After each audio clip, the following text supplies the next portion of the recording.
Good afternoon, everybody. It's Austin and Mickey back here, ready to commentate the driverless autocross event this afternoon. Tyson Steff are keeping busy over in the acceleration, which has been quite exciting for the short time we were over there. This is now officially the start time of the event. Since there are no cars here, Mickey and I will take a lap of the track and see if we can compare it to the drivered version of the autocross track and point out any other things we may think cause problems for the driverless vehicles throughout the lap. So actually, this part that we're walking on right now, I think just after the start-finish line, which is marked by the orange cones. We will not cross that now, because we're not allowed to from timekeepers. Actually, this part is part of the actual autocross and the endurance track as well for the normal cars, more or less. So maybe you can see it on your little map. This is actually the part where they enter the infield of the autocross track and the endurance track. And this is very exciting because normally with the combustion electric cars, this is a high-speed corner, a long high-speed sweeper where the aero cars have a certain advantage over the non-aero cars. And also, if you have your setup right here, you can gain a lot of time in this section. Yeah, and this portion of the track is actually exactly the same as the track we'll be seeing the cars drive on tomorrow. This first corner through the wing section, what it's typically called. Now here it begins to deviate a little bit from the track tomorrow. This turn right here is a little bit tighter and a bit sharper, but fundamentally follows the same path as the track we'll see tomorrow. This could present a little bit of a challenge for the driverless vehicles with this sequence of tight turns all in a row. Yeah, that's a nice part of this track, is that it starts really like a sweeper corner and then it becomes tighter and tighter, and in the end it will almost have a 90-degree turn to the right before coming into the next sweeper, more or less. But this one is a bit more challenging because it looks like it's very fast, but you have a couple of cones right in the ideal line, so you have to really slow down. And this will be a very interesting part for the cars, especially where I'm standing right now, because here you can see the cones on the right-hand side. I can see 3 different cones in 3 different lines, more or less. So if I'm standing here, for example, where I'm standing just right now, I'm seeing in a straight line, I'm seeing 2 yellow cones, but also a blue cone. So this part will be quite challenging for the LiDAR cars to see whether they can distinguish the yellow cones from the blue ones and where they are. I'm curious to see whether they get confused or not. It should be okay, but we'll see. Confused, Mickey? Confused? Yes, exactly, confused. So we've now rejoined the main autocross and endurance track for this short section here. For the drivered version, we now would continue on to the slalom, which is straight ahead. But the driverless track veers sharply to the right. And sort of picks up the main track after Cone Killer Chicane. So this part is normally when you go to the slalom. If you would continue straight on here, that would be a slalom. So far, yeah, like Austin is demonstrating right now, although there's no running on the event side, Austin, as you might well know. So far, we haven't seen any slaloms for the driverless cars, have we? Do we know actually why we haven't seen that so far? Oh, you're right. No, we haven't seen it. I would guess it has to do with the fact that the driverless cars work on the principle of having the blue cones on one side and the yellow cones on the other side. So if you picked a slalom, all the cars would always do the move that keeps the blue cones to the left, I would imagine. Yeah, so maybe that's something that can be programmed for the next couple of years. Just for now, it will be a bit difficult. Anyway, so we continue here, and we actually cut across the endurance track, and we rejoin it at the far side of the endurance track, on the other straight, one of the other straights of the endurance track, for a very small part actually. If you compare this to the autocross track, I think this track is also, I mean, less than half, maybe 1/3 or even 1/4 of normal autocross track.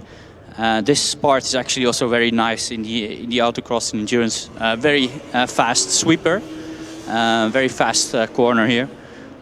Usually also for the driverless cars, they should be very, very fast.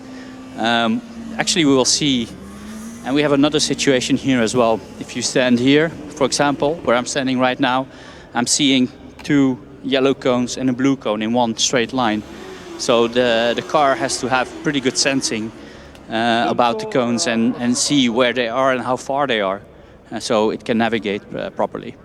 Yeah, this section is the same area as the kink normally is, but it's sort of a bit more of a single open right-hand corner as opposed to a chicane back and forth. And what's really interesting is right here is a big manhole cover, which could cause some issues for the car's wings or suspension if slightly misnavigated around this cone. So a bit of extra punishment at this corner is to be had.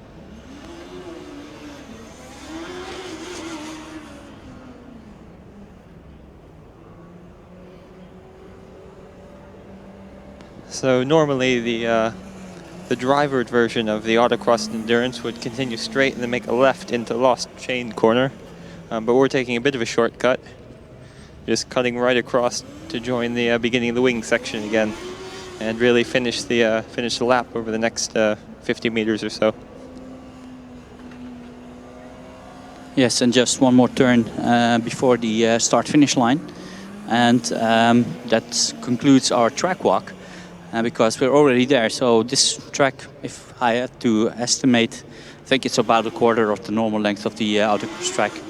I think it's good to have a sort of an autocross for the driverless cars as well, because it's only about 1 lap, a couple of quick laps, so you can take some chances.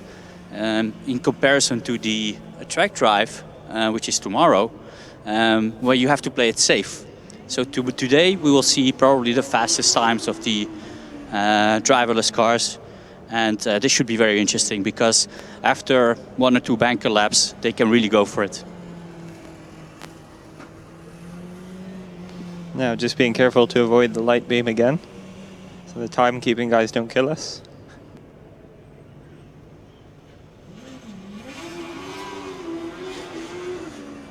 And we're back, and now awaiting the first of the driverless challengers. We did see ETH Zurich roll their car up, and it looks like they're making some preparations in the dynamic pit. They haven't presented themselves for the start yet. Yeah, we know that at least 6 cars have passed the scrutineering for the driverless car, so we do expect all those cars at least trying to do the autocross today. We will have to wait and see. Maybe they will gamble a little bit to go late. We do have some rain in the air tonight, so if I were the teams, I wouldn't wait too long before trying at least the autocross. Yeah, according to the weather forecast, there's potential for some scattered showers over the next hour or so. It should then dry up, but in the last hour or so of the event, it looks like there's going to be a massive thunderstorm. So hopefully the teams can plan for that, and if not, we should find some umbrellas, I guess.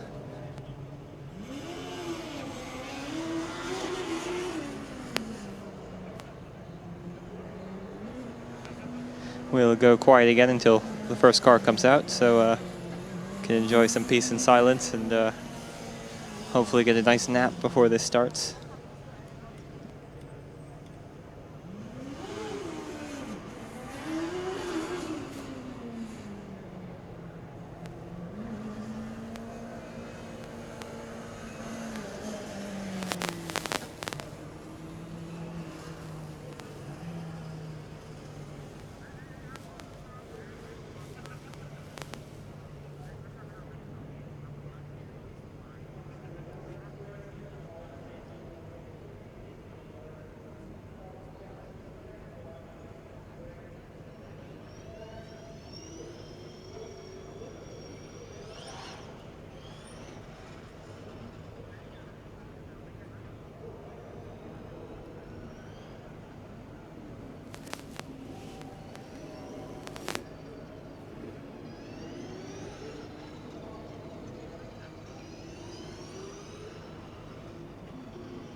While we're waiting for the first car to arrive at the start line, you can see some of the officials attempting yoga.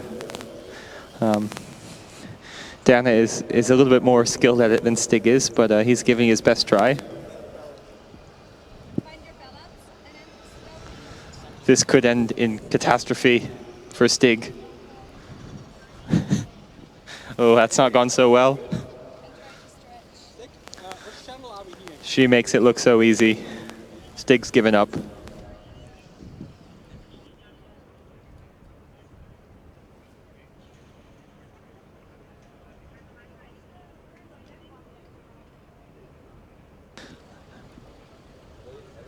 There are a variety of other moves he could attempt potentially, being demonstrated now.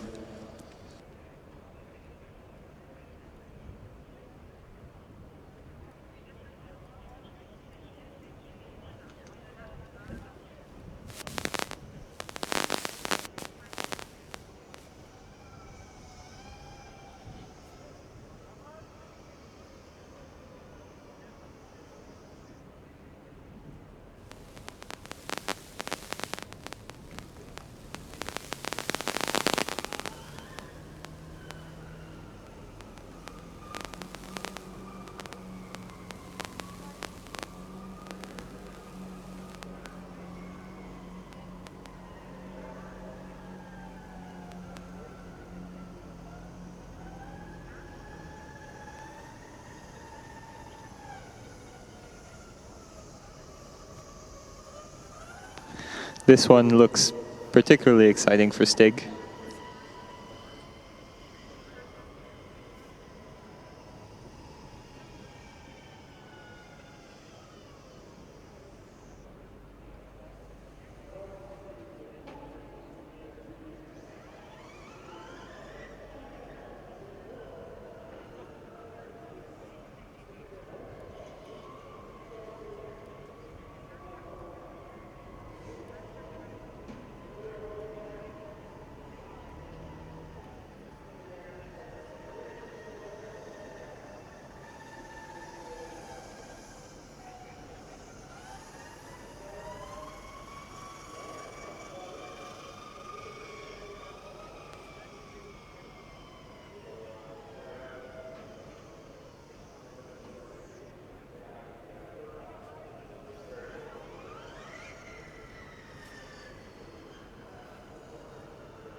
Die ist richtig aufgebaut.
Just an update from the dynamic area pits for the driverless autocross. I can see cars from University of Roma and Karlsruhe both having adjustments made to them, so hopefully we'll see them on track soon.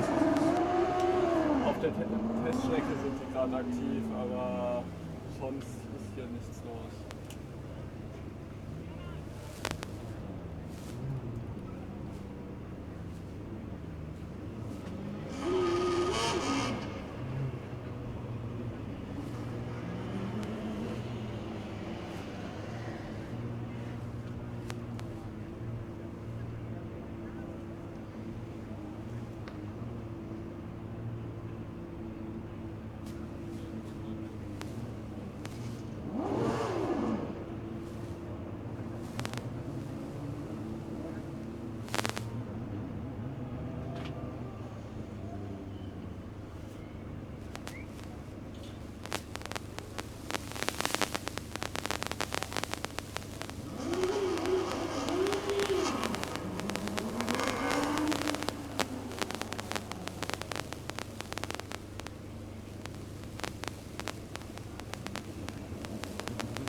I have just spoken to both of the teams that are waiting here in the dynamic area.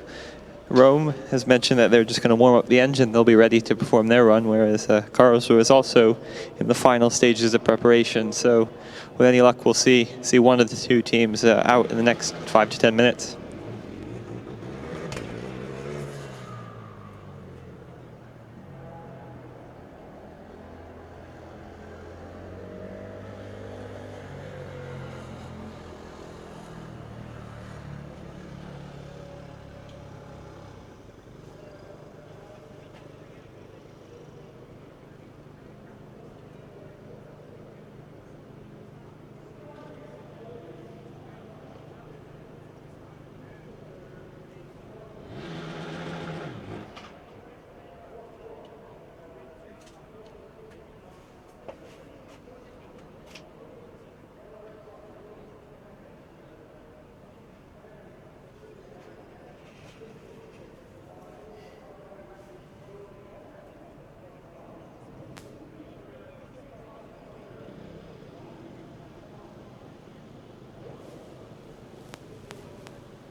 Wiederholen, Kamera 3 Blende kleiner oder größer?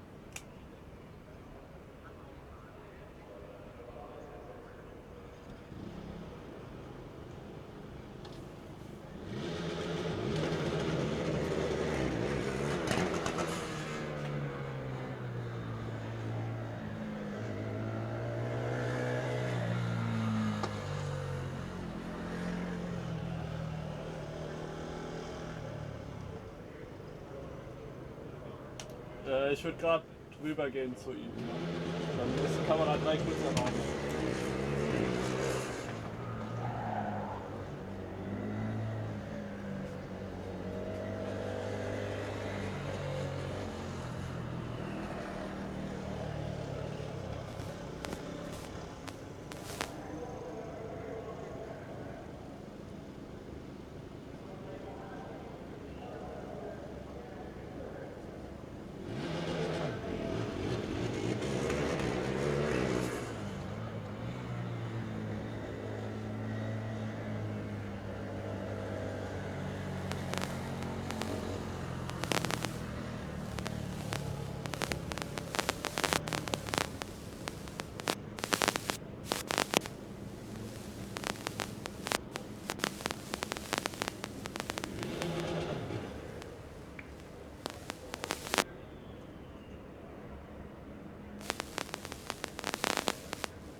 Kamera 3 ist wieder besetzt.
So still no movement from any of the cars in the dynamic area, although TU Delft Driverless has now joined them.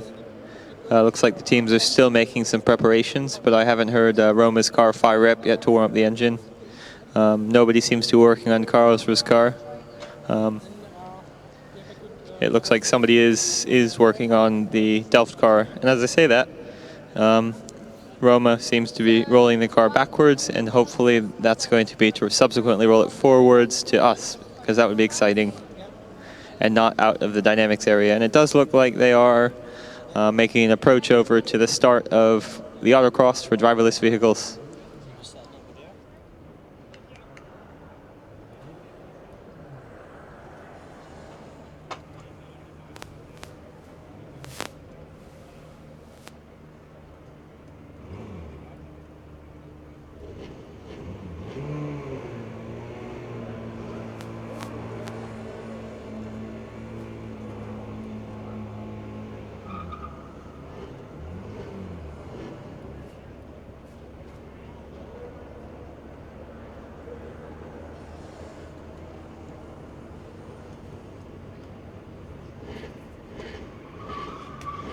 Kamera 3 hier. Auf dem Racetrack kommt das erste Auto an. Soll ich es verfolgen? As you can see, the team from Rome is now on to the track, ready to put their car into position.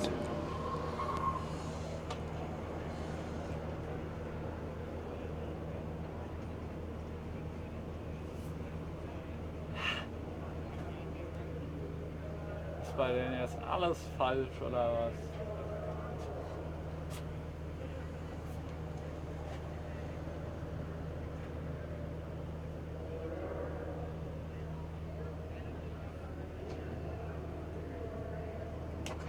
Korrekt, ja.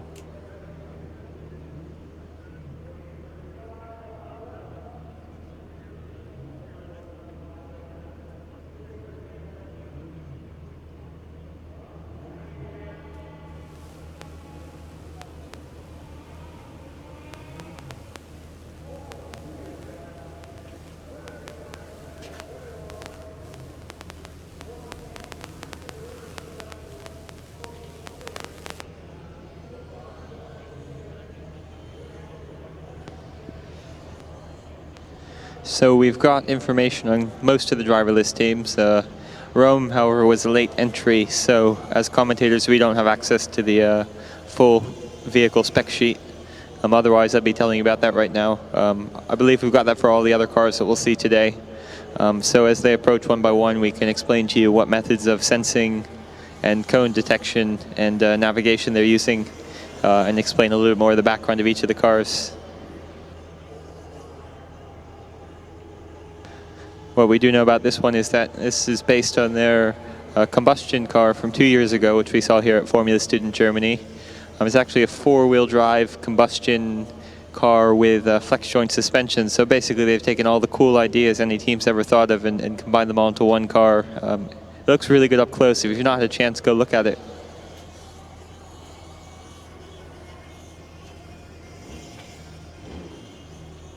We've now been joined by most of the team on the viewing gantry up here. Perhaps we can get them to explain about the items I just described that we didn't have the information for.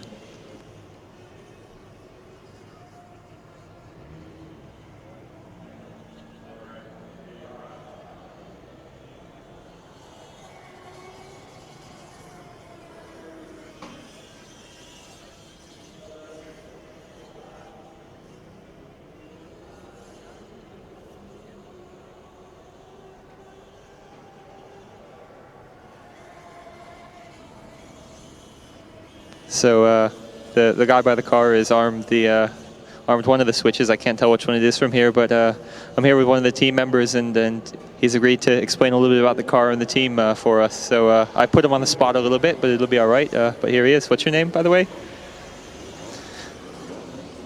Which one's it? Just whatever you want about the car.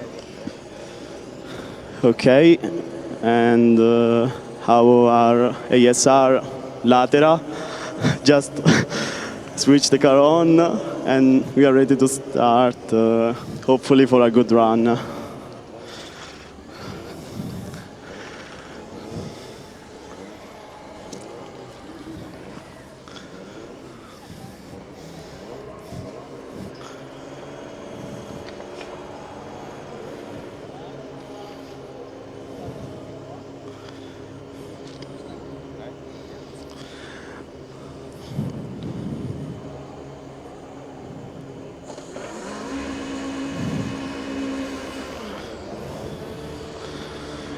Okay, for the first run, the car is set a speed limit of 25 kilometers per hour and always in the first gear. It's just a safe run, hopefully to get a time. Will you adjust that later on? I think yes, of course, if it will be a good run.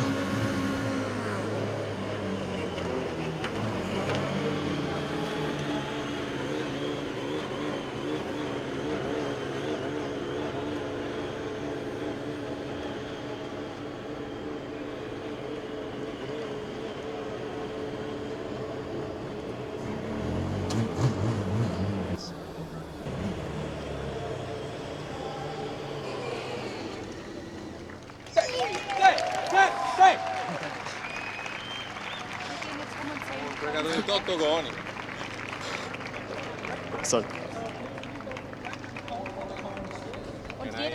Yes, so that's well done by the Roma Sapienza car. Thank you, Matteo. Thank you for your explanation. Well done. What do you think you will change for the second time around? We need to check our telemetry to look at the camera settings. Of course, with some cones down there, and What kind of things can you change? some parameters about calibration, the colors recognition. Okay, because I saw the car stopping, go into neutral, and then going again, or was that the clutch? Yeah, we do it to prevent our car to stop. I mean, if the engine stop, of course we lost the run, and so it was sort of a... and we start again. Okay, so it was an anti-stall device actually, so to prevent the car from stalling onto track, because then you're finished. Okay, thank you for your explanation. Have a good luck with changing the settings, and we will see you back. Okay, thanks, Matteo. Yes, thank you, Matteo. It's also quite impressive that it sort of encountered those cones and sort of could quite possibly have been in the field of view of some of the sensors, but it kept going. Christian's walking away with a blue cone he's found under the nose of the car. So it obviously dealt with the challenges that it encountered or created for itself around the track. I thought it was quite impressive, like you mentioned, Mickey, how it sort of took a minute to stop, refigure out where it was and what it was doing, and kept going instead of trying to go too fast and cut through sections of the course. Yeah, it's actually quite ingenious, isn't it? I mean, we know that Formula One cars have an anti-stall system as well if the driver does something wrong. So this is very similar. The car actually engages the clutch by itself, and then takes some time to find its spot again, and then release the clutch and go on, all in a very controlled manner, which was quite impressive to see, wasn't it? Yeah, it was quite good, and in general the run was quite fluid. There wasn't a lot of swerving back and forth to stay between the cones. Yeah, may have hit a few cones on the way, but it didn't let that override any of the systems or anything, and it kept going. It was a good run. Yeah, so they have a decent lap in, a banker lap at least. They will do some settings changes on the calibration side, and they will probably be back later on. I think it wasn't. It was limited even to 25 kilometers an hour. So if you add the cones, I mean, if it's a very decent lap, and we still have to see whether the other cars here will be able to complete a lap. I mean, completing a lap in the Autocross Driverless is already an achievement by itself, right? So especially if you're a combustion car, that's just amazing. Yeah, I think so. I think it's really impressive. And yeah, that's actually a good point. This is the first ever combustion electric car at FSG to finish the autocross lap. So well done to Roma. Yeah, the combustion driverless, not the combustion electric. But yes. I get your point. Of course, I guess that's another thing. Yeah. Yeah, so that was a good start of the driverless autocross event. And we'll just have to wait and see whether the Kit car and TU Delft are able to do a proper lap and beat the time. I'm just going to see what kind of lap time the Roma Sapienza car did. Let me see. Yeah, so it was a... Well, actually, my time is a bit off here because it says 0.6 seconds. So that's probably not correct. but we will find out what the actual time is.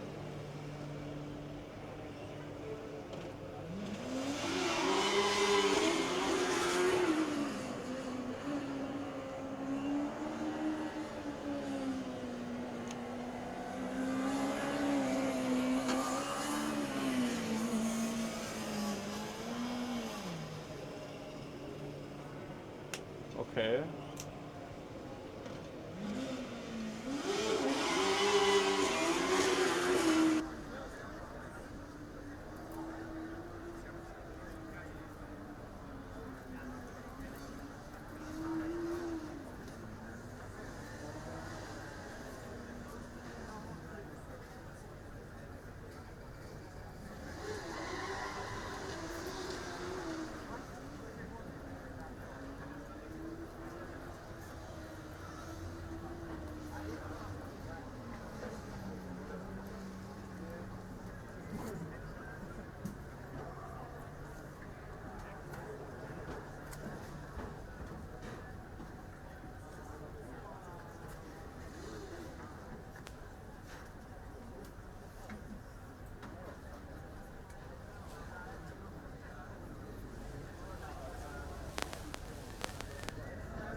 So I've just confirmed with the timekeeping team that the lap time was a 53.64 second lap.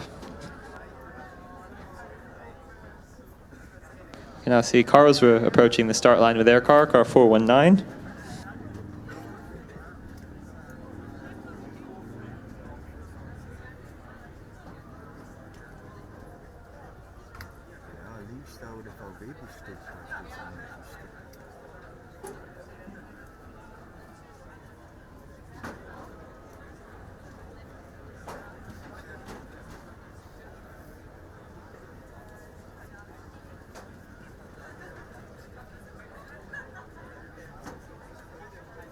So the car from Karlsruhe uses two forward-facing cameras and to the side, and one rear-facing camera, as well as four LiDAR sensors with an angle of up to 110 degrees.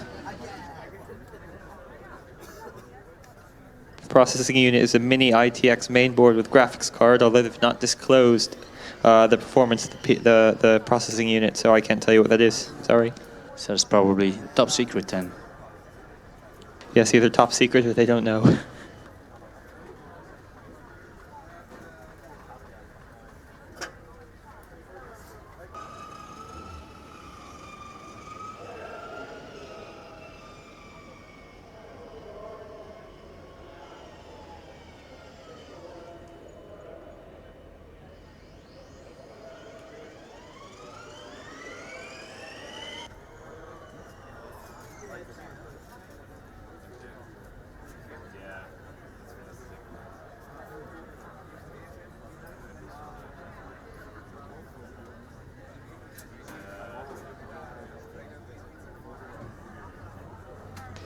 And the HV system is now active based on the flashing red light on the top of the roll hoop. And the car is now in autonomous mode based on the solid yellow light on the side of the roll hoop. Once that begins to flash and we hear a beep, we can expect the car to start moving and complete its mission. Yeah, and we can see the team just biting their nails now, because this is the moment that they will find out whether the car works or not. It's actually, we picked a very good spot here because we're right up close and personal to the other team members. And so this is actually for us a very good spot to see. We can see the tension on the faces of the team. So yeah, there he goes.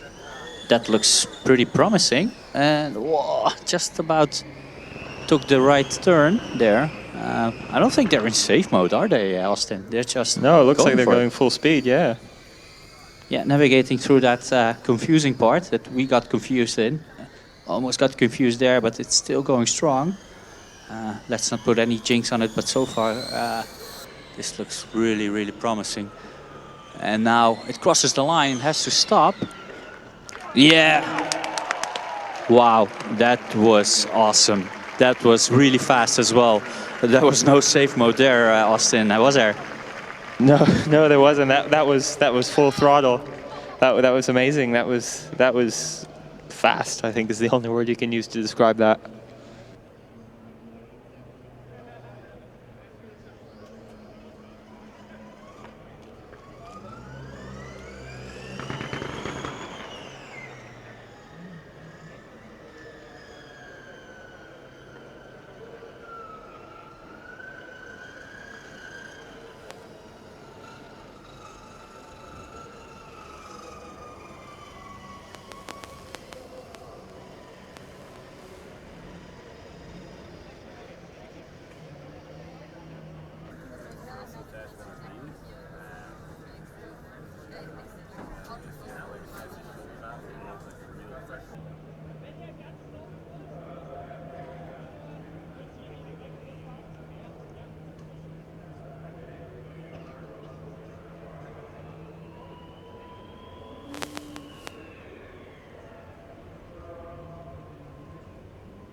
this one. Every time I thought interviews are like this. Are you sure it's this one or it's the unpowered one? This one has external battery. It's okay. I mean, it could be better.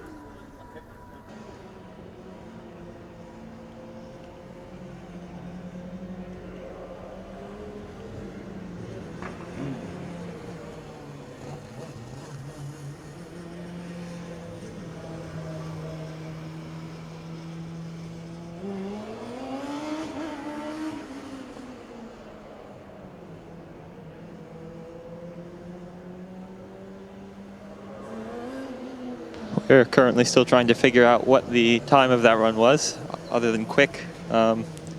We'll speak to the relevant people and let you know as soon as we know what the time was in seconds.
Kamera 3 am Regime.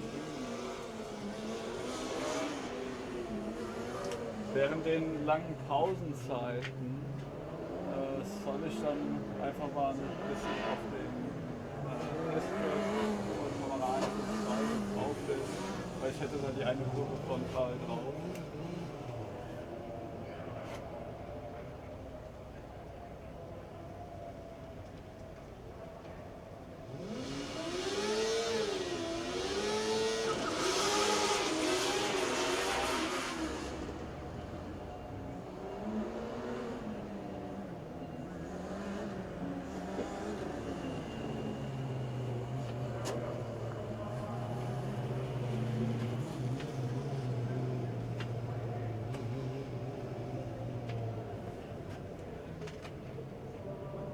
Gut.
Just an update on the cars in the pits here. We can see Karlsruhe and Delft still in the pit area. ETH Zurich has joined them, and car 519 as well.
Just another update on the cars in the pit for the driverless autocross. There's car 489 from Tallinn. Car 419 from Karlsruhe is still here, along with Delft, car 485, and ETH Zurich 433.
So I've spoken to all three teams. They're now currently in the pit area since I made that last announcement. ETH Zurich has wheeled their car away. Car from Delft is just creating a quick fix for an issue they encountered just earlier in the day at the acceleration.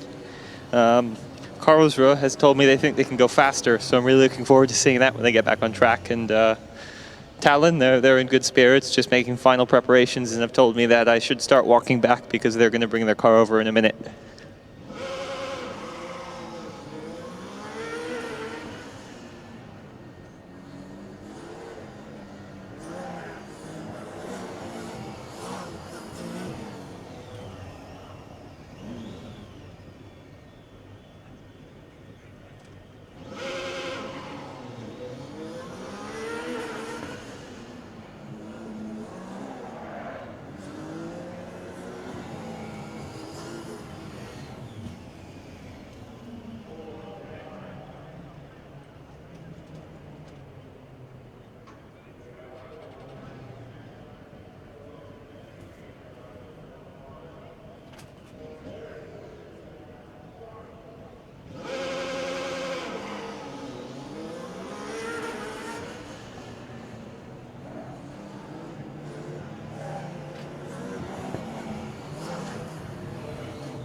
So we've just had confirmation about the time from Carl, so it was 28.13 seconds, so very quick from them. As I mentioned, they're confident they can go faster in their next run. As I say that, we can see Talon approaching the start line to perform their run, just as they promised.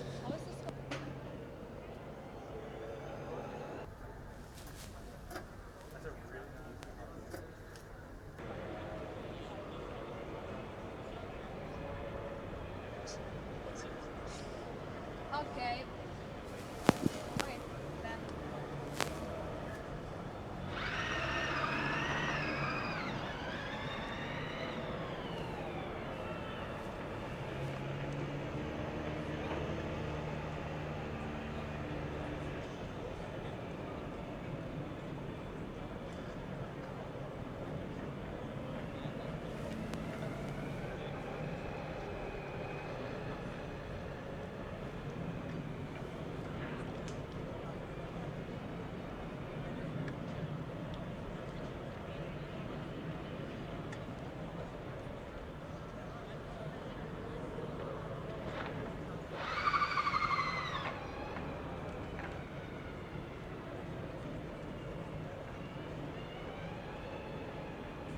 Finally, some gigaflop measurements or reports from this car. Apparently, the processing unit is a performance of 11,000 gigaflops.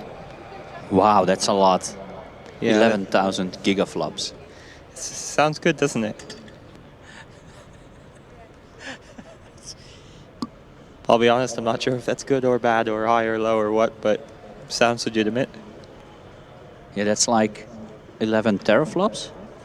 I think that is the conversion. Wow, that's quick math. And that's floating point operations per second. Floating point operations per second. So what's the L stand for then? The in floating. Oh, okay.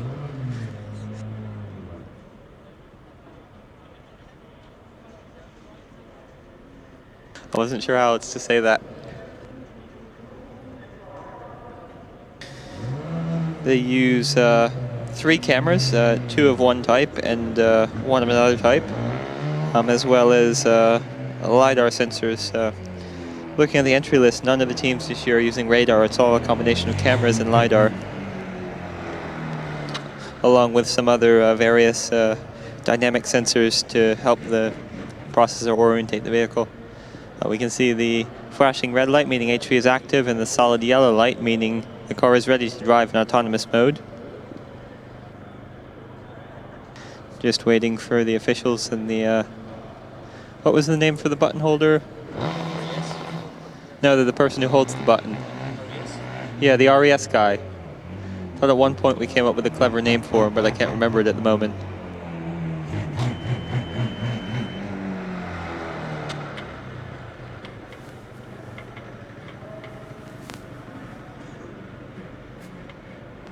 Well, it seems to be going. Not very fast. It seems to be giving a lot of input to the steering wheel. So we can see the steering wheel from here going left to right all the time. So it seems like the car is doing its best to stay on track. And a lot of corrections are being made with a pretty high frequency, as far as I can tell. What do you see, Austin? Yeah, maybe it's warming its tires for the second run, which we'll do immediately after. Yeah, that might be the correct answer, Austin, yeah. No, seriously though, it's going forward, navigating all the turns. Oh, it seems to have fixed itself. Yes, the moment you told it, you jinxed it, I guess, because actually when you said it, it's too bad. I think the car stopped. You have the flashing blue light, which means an emergency stop. So I think the car decided this is not going well, so I'm just going to stop. I don't think the RES guy pushed the button, so I think that the car stopped by itself, telling the guys, come get me, because I'm stuck. So, but they have at least 2 other tries left today for the driverless autocross, so We understood from the track marshals here that every driverless team gets at least 3 tries at the autocross event today. So we only have seen 3 cars trying at all. So there's quite a bit of action left in this driverless autocross competition. And so far as we can see, Zurich is not in the staging area anymore. And also Roma Sapienza is not there anymore. So we only have the 2 cars left, Kit and Delft. Delft, Kit, of course, they set the blistering time of 28.19, which was, I think, about 27 seconds faster than the Roma Sapienza car. And Kit was, so it's by far the fastest at the moment. I'm not sure whether Delft whether they can attack that time or not. I think they will be happy even completing 1 lap. We'll say that we've seen Kit testing on track since Wednesday, and they've been very impressive right from the start in the autocross simulation. And also for Talon, who made it halfway through the lap, I still think that's a really big accomplishment to even get that far. We saw it clearly had some issues sort of in the final portion of the lap before it shut itself down, but still made its way halfway around, so it's more than I could do, I'll be honest. Yeah, you would get lost probably halfway through the track. You would get confused as well and not know where to go, and probably, I don't know, push some buttons and send for help. So anyway, so far 3 teams then, 2 completed laps, 1 almost complete lap, at least halfway through, and we'll just have to see whether other cars are will show up or not. I know just behind me on the Noordkurve now is the EBS track, so the final scrutineering event for the driverless cars is just behind us. So yeah, I think I see a car from the acceleration as well. I'm not sure which car that is, but it does seem it's a bit far, to be honest. I'm not sure what happened there. Can you see anything, Austin? I can't say. I can see the team is pushing it, so whether it was some sort of brake failure or the driver just didn't stop at the finish line, I don't know. But the car seems to be mechanically okay. Whether or not one of the subsystems is causing issues, we'll find out. But yeah, as you mentioned, the car 538 behind us.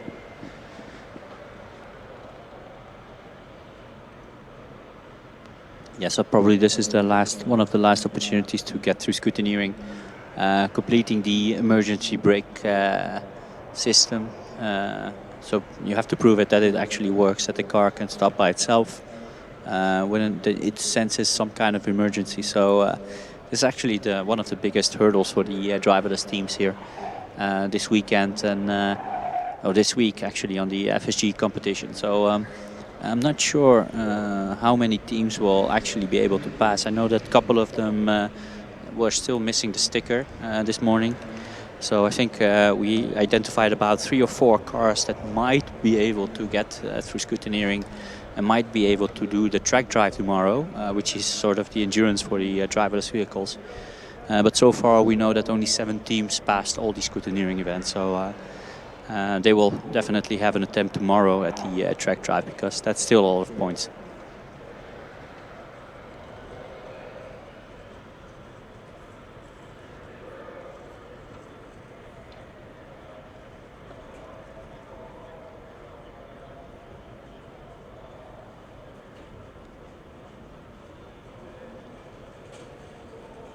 In the emergency brake system test behind us, we can see the button pusher and the official walking to the end of the area where they need to be for the test. So we may as well commentate on that. Well, there's no action on track for autocross.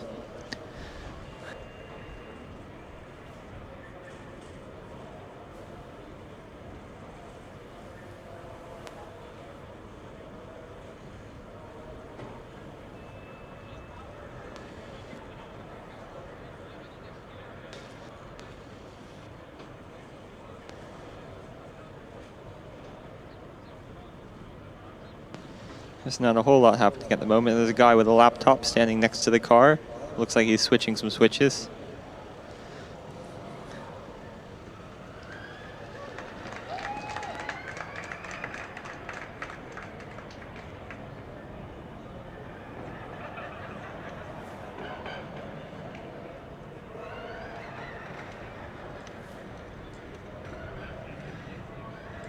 He's still on his computer. Whether or not he's downloading something to the car, I can't quite tell from here. That's one possible explanation.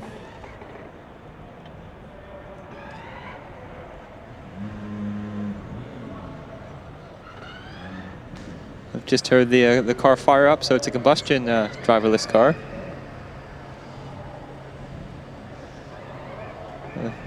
Hear the throttle being actuated by the computer, revving up and down.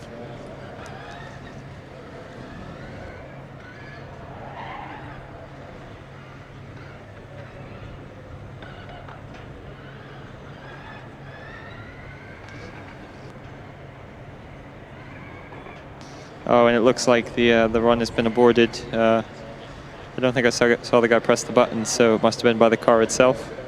Got a little bit more work to do to get that through the final portion of the scrutineering, but hopefully they can do that, and we'll see another car on track shortly.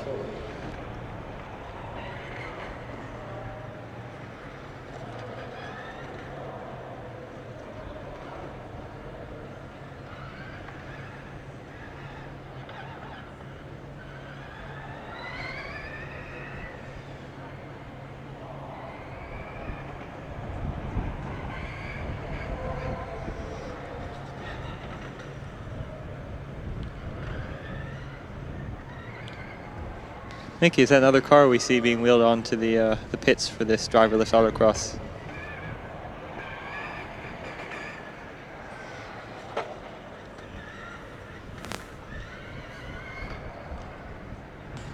Sorry, I think Mickey got intercepted by one of the officials. I think it's the car from Hamburg has just pulled in.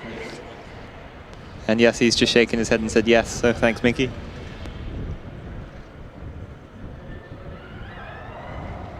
We've just been reminded by the team from Rome that they filled in the commentator survey so that we can talk about more aspects of the car and the team.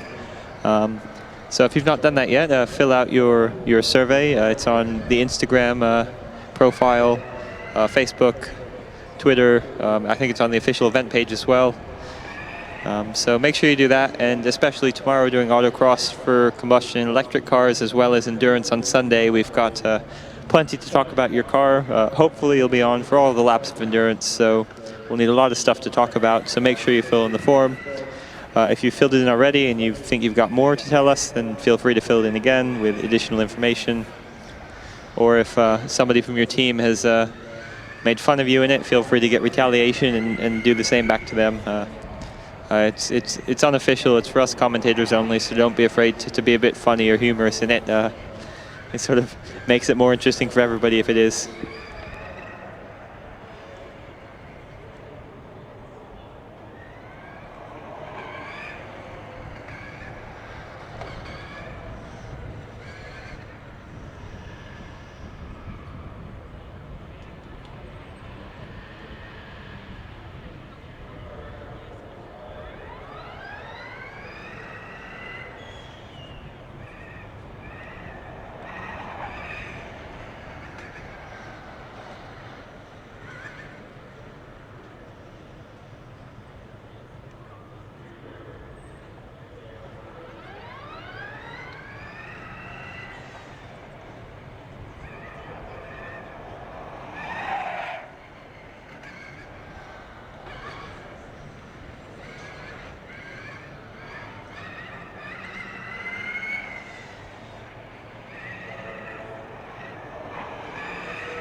So it's 5:26 right now. Looking at the radar for the area, it's looking like in about an hour we're going to be hit with quite a heavy rain shower. So hopefully all the teams can get a run in before then, but if not, I think we'll see how these cars handle in the wet.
So still lots of action here in the driverless autocross arena. Unfortunately, most of it's in the pit lane.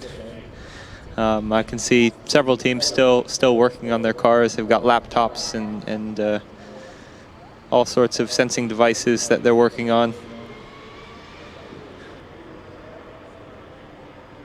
I think some of the codes are quite large, so take a while to transfer to the correct processing unit in the vehicles.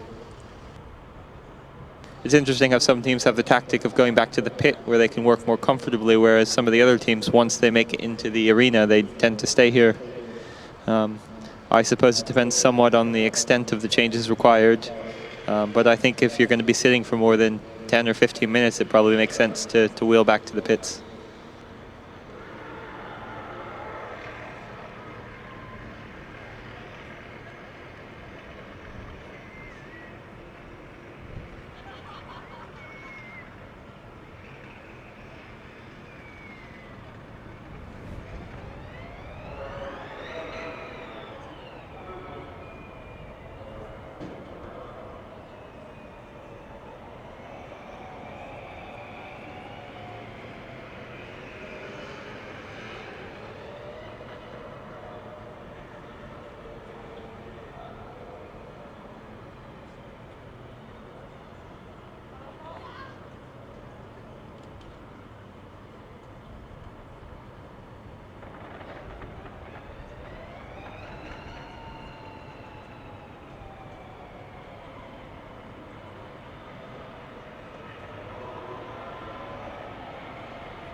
So I know there's a question that everybody's been thinking to themselves the whole week so far is how fast does the E logo spin on top of the Baden-Wuerttemberg Center Tower? We've just timed it for everyone, and it's actually 2 revolutions per minute, so quite quick from the E on top of the building.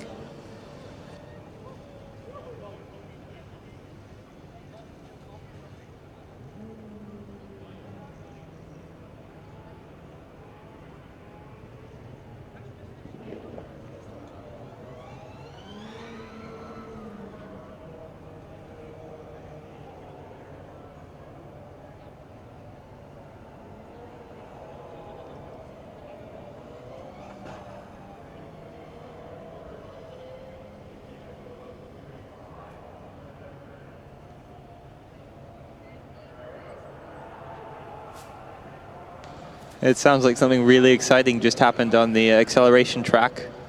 Perhaps we can have a look and see if somebody's just fed a really quick time, Mickey.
And see the car from Hamburg now being wheeled over to us. We'll have some more action over here.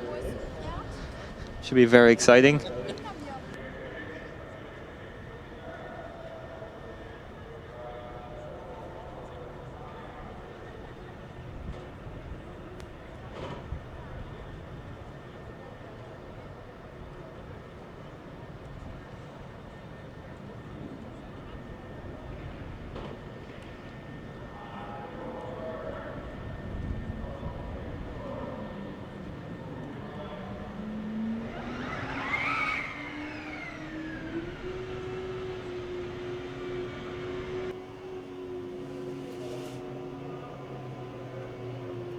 So just a reminder, the fastest time on Autocross for driverless vehicles is a 28.19 from Karlsruhe.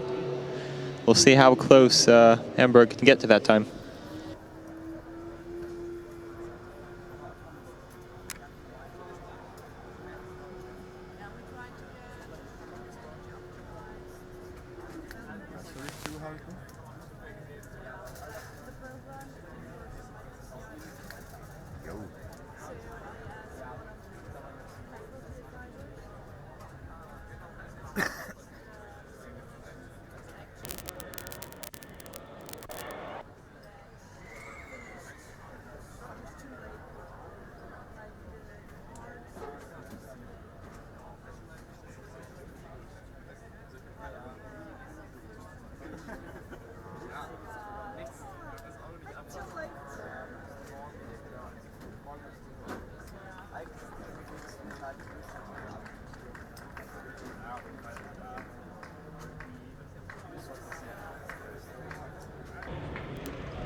Now 3 of the 4 team members have joined us up on the viewing gantry. The final button pusher is still with the car. Feel free to suggest a better name for that person.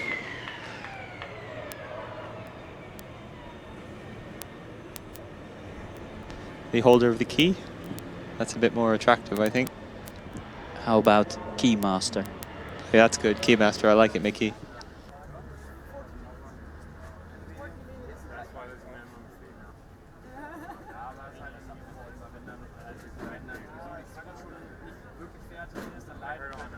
This is a very anxious time for these guys. This is a perfect spot that we're in. Guess we can just see them nail biting and hoping everything goes well. It seems that, yeah, so we have the T-Sol, so which is the track shift system is on. Now we're just waiting for a yellow light. There it is. So that means the car is in autonomous mode. And the moment it starts flashing, then we're good to go. Not sure how much time there is between the solid yellow line and the flashing yellow line. So this should be interesting.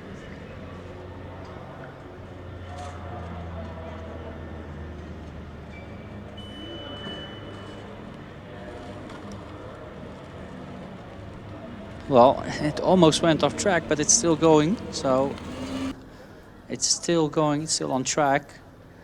Bit of looking for the right ideal line to navigate between the cones. So far, it hit at least one cone and almost went off track, but nothing major so far. So, well, yeah, it made it, and it's just between the lines now. Yeah, still going strong. I can hear the team members just next to me shouting at the car to turn at the right time.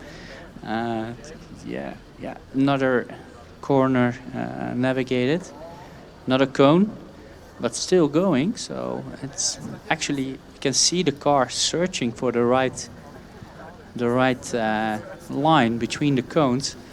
We're over 3/4, coming up to the final turn. This must be the deciding turn. There we are, just a straight line now, and then going over the line and stop. Oh, this should be very interesting. Now it should stop. Everybody's shouting, stop. And it stopped. Yeah! Wow, well done. So another completed run from the Hamburg team, which is, we could just hear them cheering next to us, which is very nice to see. They were so excited. Very happy that they finished the track drive, or the autocross for the TU Hamburg guys. Well done. Yeah, I didn't want to say anything the whole time. I didn't want to jinx it. Oh, you did that before, so it's a good thing you didn't. Yeah, I didn't want to do it twice in a row. It was very, very close a couple of times. What did we see there actually from the TU Hamburg car? Well, it seemed like it had quite a similar sort of control theory to what the Tallinn car did, in that it was sort of correcting back and forth for most of the lap. I mean, it made it around in the end, and that's the important thing, I think, is they finished, and yeah, very impressive. It was a bit tense at a few points along the lap, and I think that was demonstrated by the size and holds of breath of the team that were standing up here next to us. I think the lap time of the Hamburg car was a 65.36, and I actually believe that none of the team members exhaled during 1 minute because they were so happy that the car finished. And looking at the time, it will not be enough to score a lot of points. It will be like 4.5 points, which is the minimum for a completed lap. But I don't think they would care at all about the points. It's just about finishing the one lap on the autocross for the driverless, and I'm pretty sure that they will be ecstatic about that.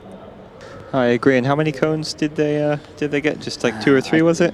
Yeah, I think one here at the beginning, and then a couple of more back out on track. So maybe 4 or 5 cones that were collected by the car. So, I mean, timing-wise, for the time, it doesn't really matter because they're above the T-max, which is 50% above the fastest time. So 50% of the 28.19 is about a 42-second lap. So above that, you only get the minimum amount of points. Yeah, that's a good point. I was thinking in terms of trophies tomorrow. And, right. And how close they were to Rome's time. But I think with the cones, they're probably still just behind Rome. So these are actually Autonocones vehicles, or? Yes, I guess so. Well, sorry, I couldn't resist, Austin. I'm really sorry. I literally don't even know how to reply to that, Mickey. No, you're flabbergasted, aren't you? I am. I think that yeah, yes.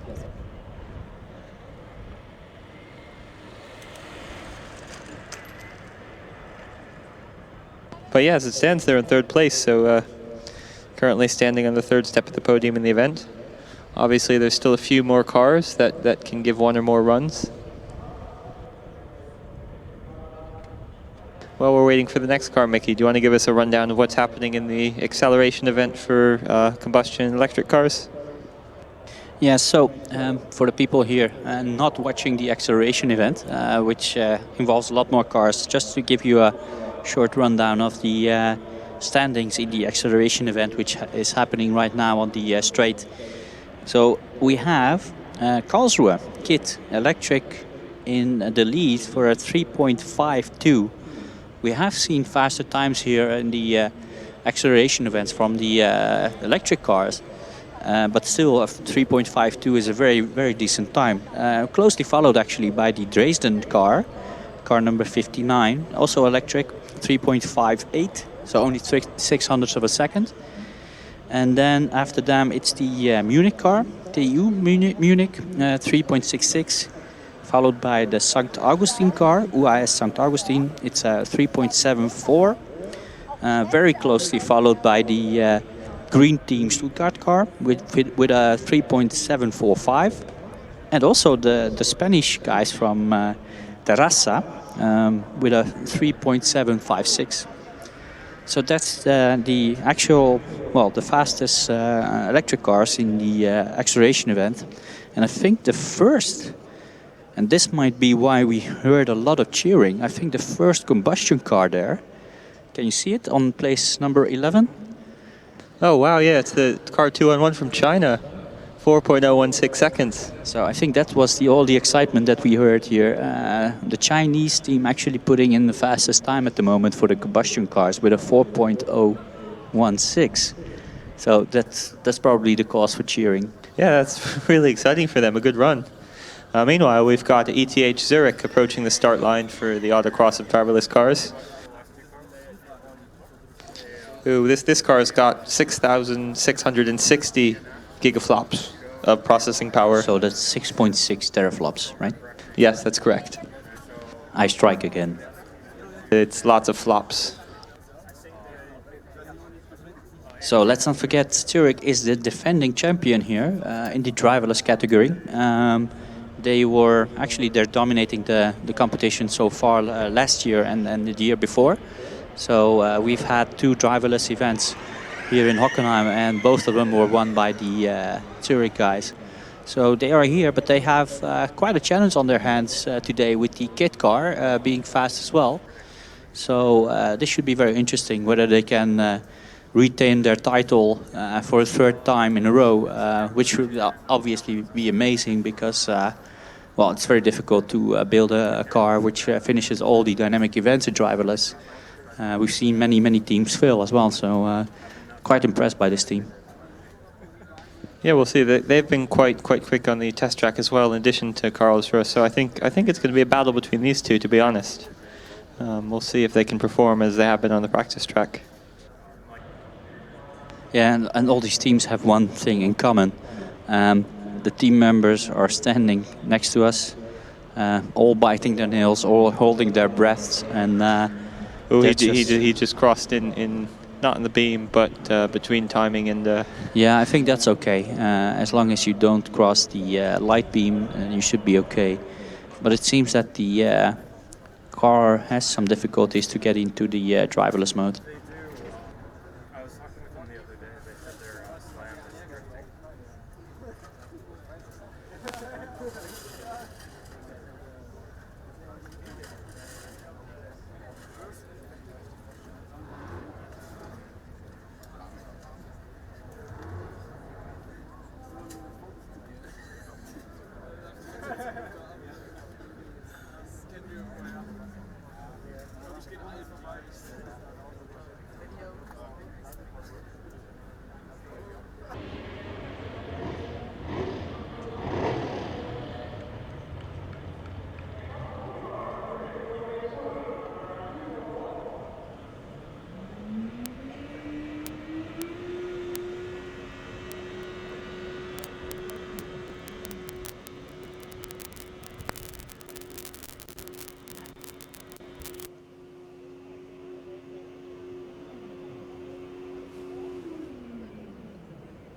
So the HP system is now active on the car. They've now called a Peloton. The yellow autonomous drive light has now come on as well. Nobody knows why it's called Peloton except for Leave. Potentially he can send us a message and let us know why, but he's off to a very quick start. Yeah, we saw the same start from the kit car as well, so this will be very interesting to see how they compare in lap times actually. And so far so good. So maybe we shouldn't jinx it, but anyway, they've done this so many times during last couple of days. The car is going pretty good. Nothing to complain there. Coming up to the last corner already, and then crossing the line, and now it should stop. And it stops. Yeah, well done. Driverless Zurich car. I'm actually waiting for the confirmation of the lap time because it should be very, very interesting in comparison to the Karlsruhe car. From here, it seemed a little bit slower, just a little bit than the kit car, but I can be mistaken, and we still don't have the time registered so far. I'm not sure whether the thing that we're seeing here on the time screen is the actual time. Yeah, it is. So it's a 31.1. I was right. It was just about, well, 3 seconds slower than the kit car. So that means they have an actual challenger for the title. Yeah, this is going to be a good race. I think both teams probably a little bit in reserve, so we'll see how much each can turn it up. Yeah, but we just had an interesting conversation with one of the officials, and the way you score points on this event is there's an incentive on the first lap to go maximum attack and maximum speed. So either your first lap counts as a fastest time, or the average of your second, third, first lap as well. So, and the reason that they did that is that they don't want the teams to map out the track and then just having the car drive that mapping the second and the third time. So that's why they put an incentive on the first lap. So that's why we see the kit car and the Zurich car going at it immediately at the first try to score as many points as they can. Which is a good thing actually, because last year we've seen other situations. So this is actually a good scoring from the organization.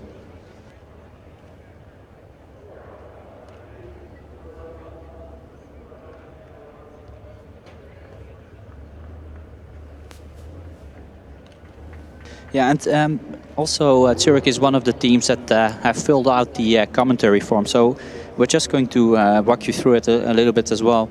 Obviously, their goal for this year is to be overall champion in the driverless event. The name you just mentioned, Pilaten, well, no one knows why the name is like that. Only one person knows, which is Leaf, the CEO of 2017. He should be around, so he can probably tell us. So if you're here, come up to the commentating team and tell us why that name has been chosen. They want to have a shout out to the Starkstrom Augsburg team for letting use their epic test track before FS East. Apparently this helped them a lot in getting their system where it is now. So thank you to the Starkstrom Augsburg team from the Zurich team. And also thanks for scaring us like crazy in skip pad and getting us to push and try catching up with you. So that's quite a bit of a healthy competition going on there. And we have some other things as well. They have the Saturday night raclette at the AMZ team every night, which is at the camping site C3. So follow the smell if you want to have nice melted cheese on you for dinner. And funny other story is that their team consists of 14 different nationalities, which is actually quite crazy. And Pilatus, which is I think the name on the backside of their wing, is actually a peak in central Switzerland. So that's about it. And we have some more information, but we have also a track drive tomorrow. We can probably repeat it and add some more to it as well. Yeah, and we've got a car at the starting line. It looks like Augsburg, car 466.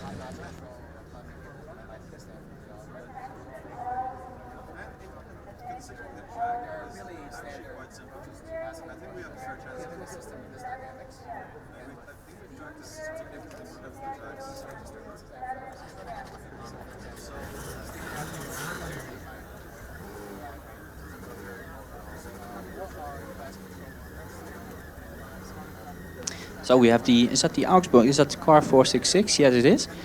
They also actually filled out the commentary form. Thank you for that, because now we have a bit more information to share with the audience here. So actually we asked them what the unofficial name is of their car, because I mean having a number and a university name is a bit boring. So actually they named their car Fenja, which is a puppet from the Augsburger Puppenkiste, which is probably German. Anyway, actually Fenja is a male fox living in a junkyard. So no idea why you would name your car after a male fox, but okay, there you go. So they have drivers, which is a bit strange because it's a driverless car, but probably the guys that sit in the car while it's being pushed around, Thomas Henning and Moritz Kimmer. They want to be in top 5 overall. I think that's manageable if you finish all the dynamics. And the thing they want to share with us also is that they went testing with AMZ, and they share a long friendship with Munich Motorsport as well. So that's nice information that we get from the teams, isn't it, Austin? Yeah, it makes it more interesting than just talking about gigaflops and car numbers, like you said. So yeah, thank you for the team for filling it out.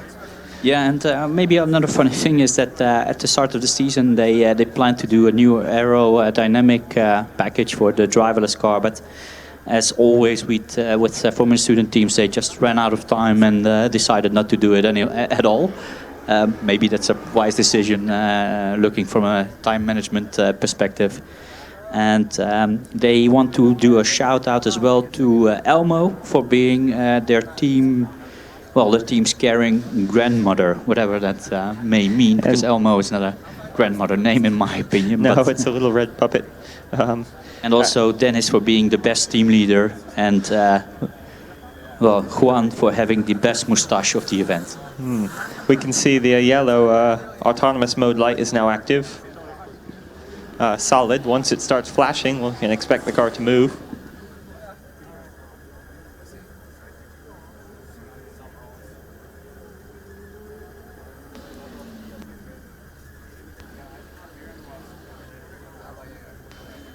Yes, and we can see the car driving up a little bit hesitant. Now it's going. It's not too bad actually. It makes the first turn. It was a bit hesitant in the beginning when the car was trying to find the right path. This is actually not bad. Yeah, it's going all right so far. I don't think quite as quick as Karlsruhe Zurich, but still quite quick. Yeah, as long as you're within the 150% of the fastest time, you will get a decent amount of points. And I think we did it again, Austin, because the car is still in autonomous driving mode, as far as we can see with the flashing yellow lights. So for the time, it wouldn't matter, but just for the honor, you wouldn't want to complete the lap. Yeah, of course. Maybe if everybody in the stands gives it a cheer, it'll do something. Yeah, and I guess after a while the ASR guy will just press the button, or the keymaster, or the button guy, whatever we want to call him. For so far, it's not moving at all. So I'm not sure whether they can see anything on the. Maybe the flashing light is also Morse code or something. Can we figure something out? Maybe it's saying SOS, or I don't know. Maybe if people by the fence wave, it will activate something. Give it a try and give it a wave. Yeah, I think the guy, so the ASR person, pushed the emergency stop button. So very good attempt from the Augsburg guys. They had a lot of issues getting through scrutineering, but they managed anyway. And it was actually a decent attempt. I think they went 3/4 of the way on the autocross. Yeah, it was a good attempt. It sort of got to the just in front of the main stands and stopped and encountered some issues. But promising to get that far, to be honest.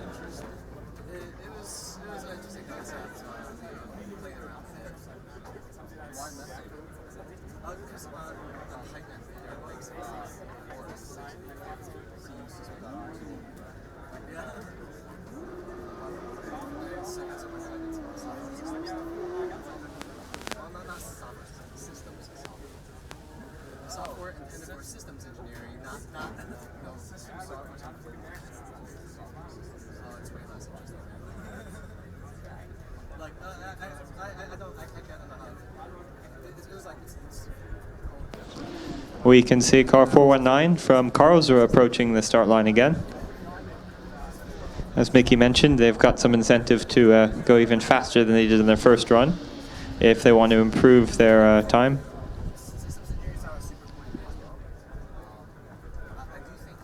Sorry, wir haben gerade noch einen Abbau gemacht.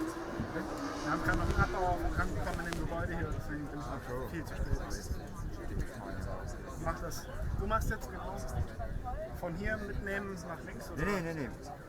So from our discussions with the official, essentially what happens if Karlsruhe goes faster on this lap than on the first lap, their average lap time will count. But if they go slower, the first lap time will stand as their point scoring run. Und dann gehe ich einfach nur mit. Und wenn die hier hinkommt, schieße ich, glaube ich, ja auch dann. Alles klar, du nimmst die komplett mit in der Runde. Komplett, ja, ich mache das Rennen damit.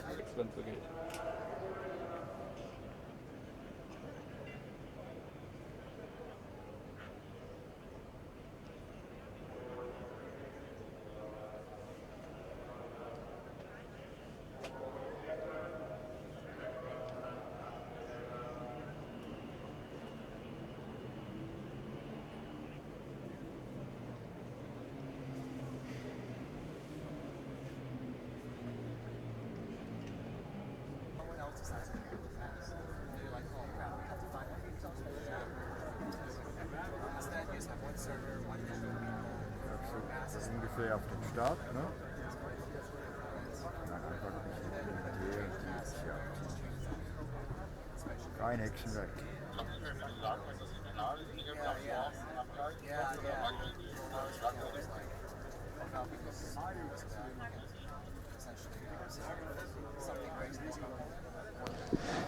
We can see the solid yellow light on the side of the roll hoop indicating the autonomous mode is now activated.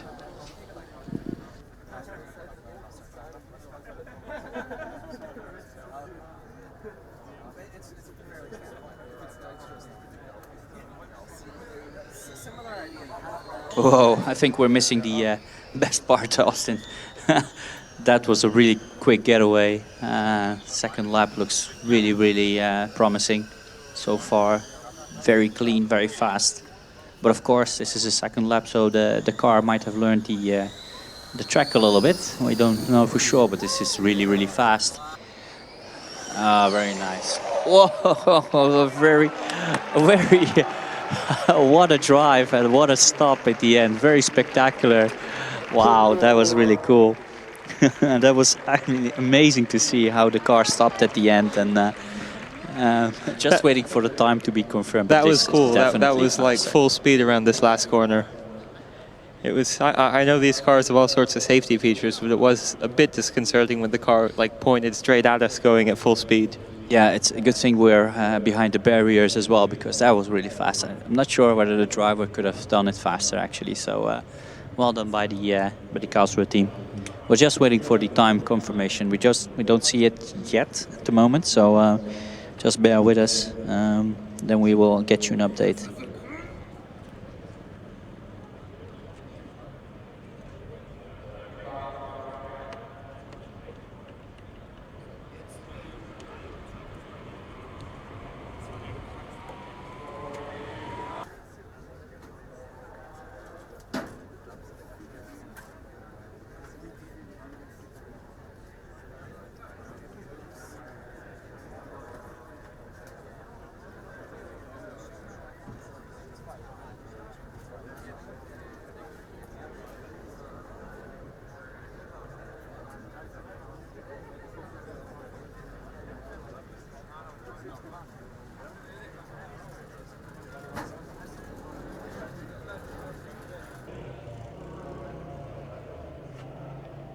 Now got just an hour left in this event.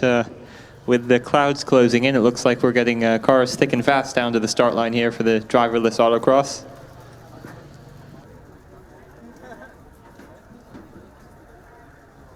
We're still trying to confirm the final time for Karlsruhe's second run.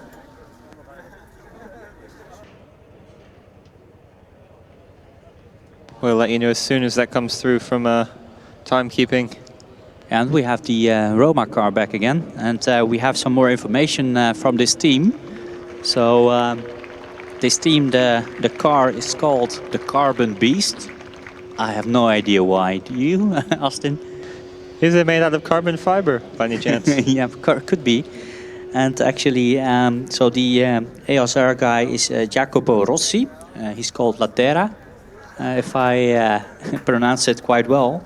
And I think that's something special as well, because Jacopo's birthday is coming up tomorrow. So from his whole team, they want to wish him happy birthday already, but they can do it tomorrow as well, because we will probably see them on the track dive as well. So a special day for them as well.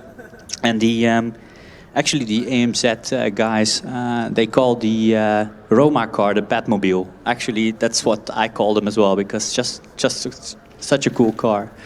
I don't know if you've seen, Mickey, but it's actually got a Batman logo rear brake light. Well, I'm not surprised. If anything, I was expecting some kind of a big fire coming out of the backside of the car, you know, just like in the Batmobile of old ages. And let's see what else can we dig up on this team. Their goal this year is to be the top driverless combustion team, which is well, actually doable, I think. And also the Augsburg Starkstrom, they put a sticker on their camping fridge, which is now the fastest driverless fridge in the world. So there's quite a bit of humor between these teams. It's just very nice to see. And the other guys in the dynamic area, I think we just spoke to Matteo Pizzoli, or he's called Smateo. I'm not sure why. We'll have to ask Matteo why he's called Smateo, but it probably has a story. And we have also Nicola Giannarini, Gianna, something like that. Probably my pronunciation is not very good. And also we have Lorenzo Balocco, who's called Bobo 91. This should be interesting. So, enough with the jokes and the humor. Let's see what Roma can do on the track drive or the autocross.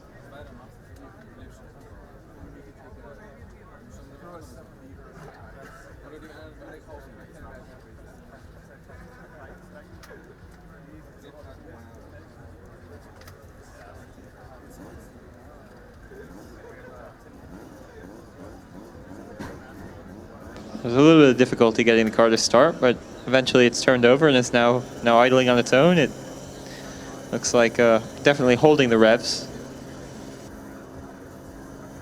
The solid yellow light being shown now.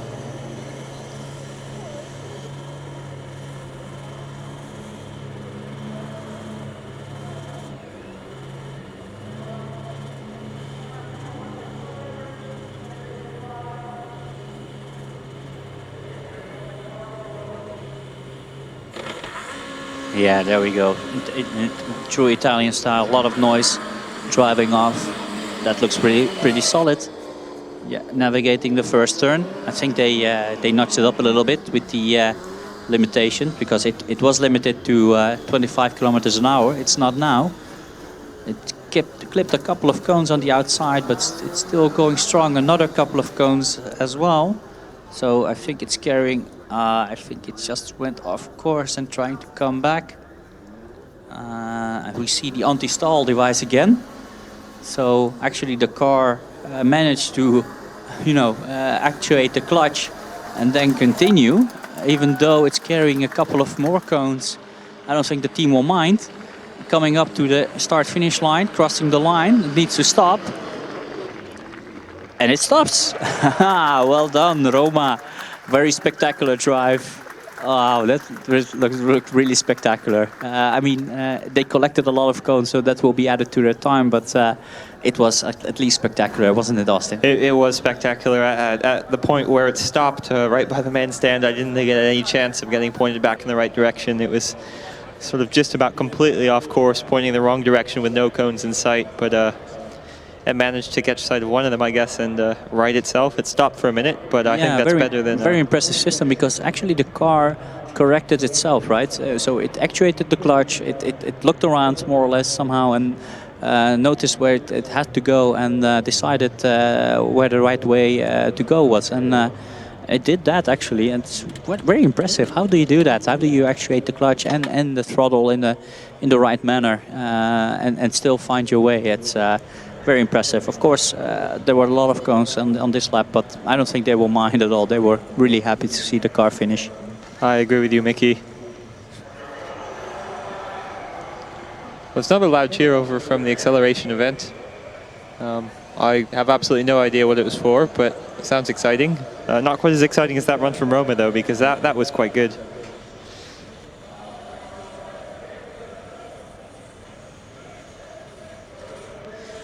Yeah, and we have also the next car coming up, which is the Delft Driverless Car. We saw them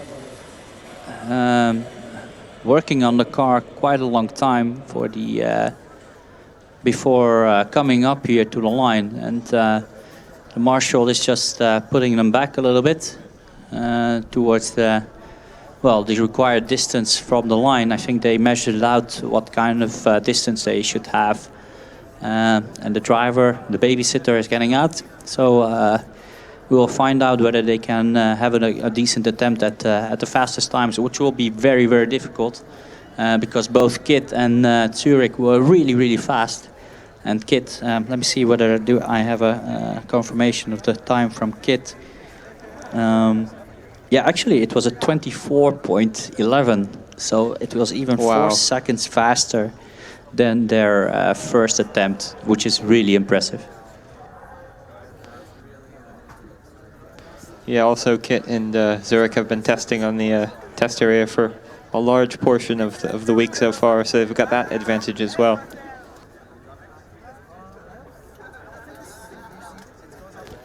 But yeah, no, Delft is arguably the top Dutch driverless team.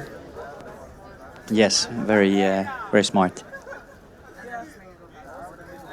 And I think that Delft needs to wait just a little bit before the track marshals rebuild the track, because Roma was spectacular, but it sort of destroyed the track a little bit. And I think we're missing a couple of cones here and there as well. So I think the marshals are just walking the track to see whether any other cones were missed or not, because this is vital for the sensing system of the driverless cars, isn't it? It is, yeah. It's just slightly inconvenient that this happened, but should be taken care of in due course. Oh no, he didn't. You consistently do that, don't you? It happens every once in a while, yes. Can't help myself. Well, you're only allowed to be a commentator if you're very good at bad jokes, or very bad at good jokes. I don't know which one. That is one of the criteria, actually. We can do dancing as well, but we're not going to do that now. No, that will be... We save that for the Mala party. Yeah, exactly. So, yeah.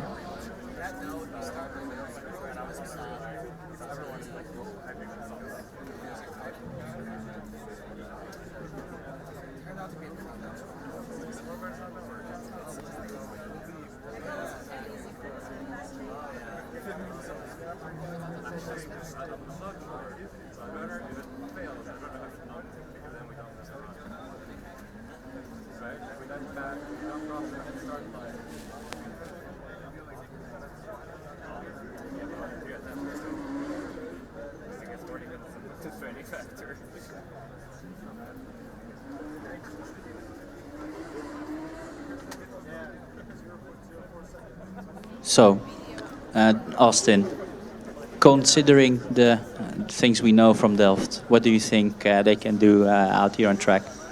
Well, we know the base car is from last year's chassis, which is very competitive. So I think the base car is quite good. They've spent less time on the driverless than some of the other teams, I think. But I think we can still expect to see a good clean run. I know they've not had as much testing, but we're going to be positive about this. Yes. Let's. We certainly know Delft can do really good engineering, especially with the help of MIT. So certainly got the brains behind it, and we'll see what happens.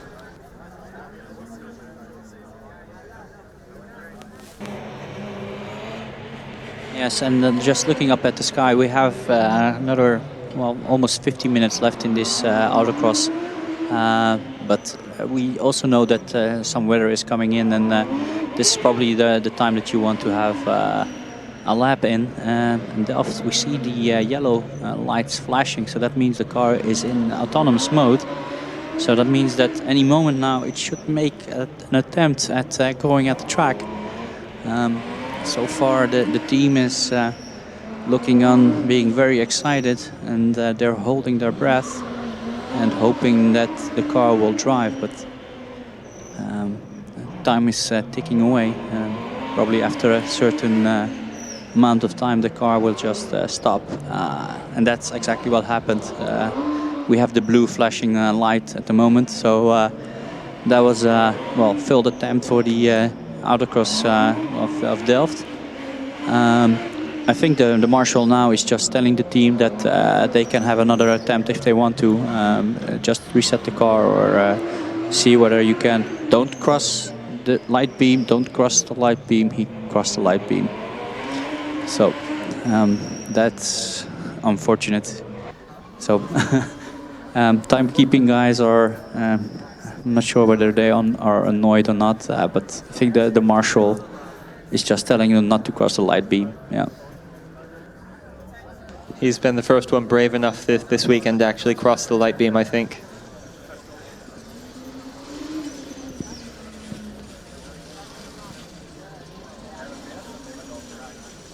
Yeah, they also have the time confirmation from the Roma Sapienza car, which was a 45.84, which is well outside the 150% range of the fastest car time from Kit, but it doesn't matter because they finished the lap and it was spectacular. So the Roma guys will not be bothered too much. That's true, yeah, and they've also improved their average time as well, which would be quite useful in their battle against Tallinn, or Hamburg, sorry. Speaking of which, yeah, I guess Hamburg are back now for another go. Quite good timing for them. Looking at the radar, I'm gonna say you should probably get an umbrella if you're not undercover. Yeah, there's a massive rainstorm coming up this way, and I'm not sure how much time we have left before that hits us.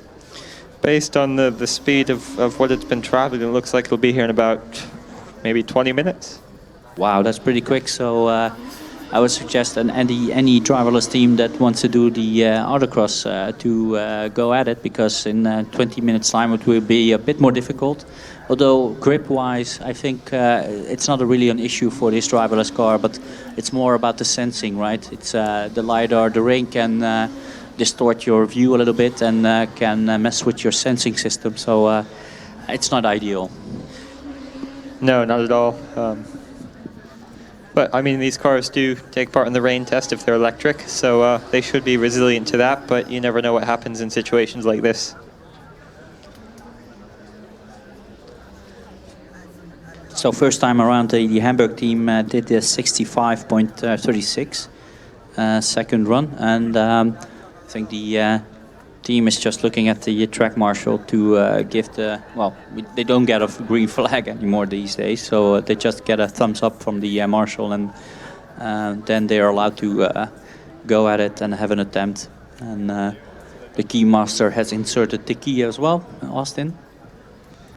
Yes, now just waiting for the car to activate the HV system and then autonomous mode. And I think the rain we were talking about, you can just see over the back of the Nordkurve stand. There's some ominous looking clouds just, a few miles away in the distance. Ominous, exorbitant, or what's the other word again?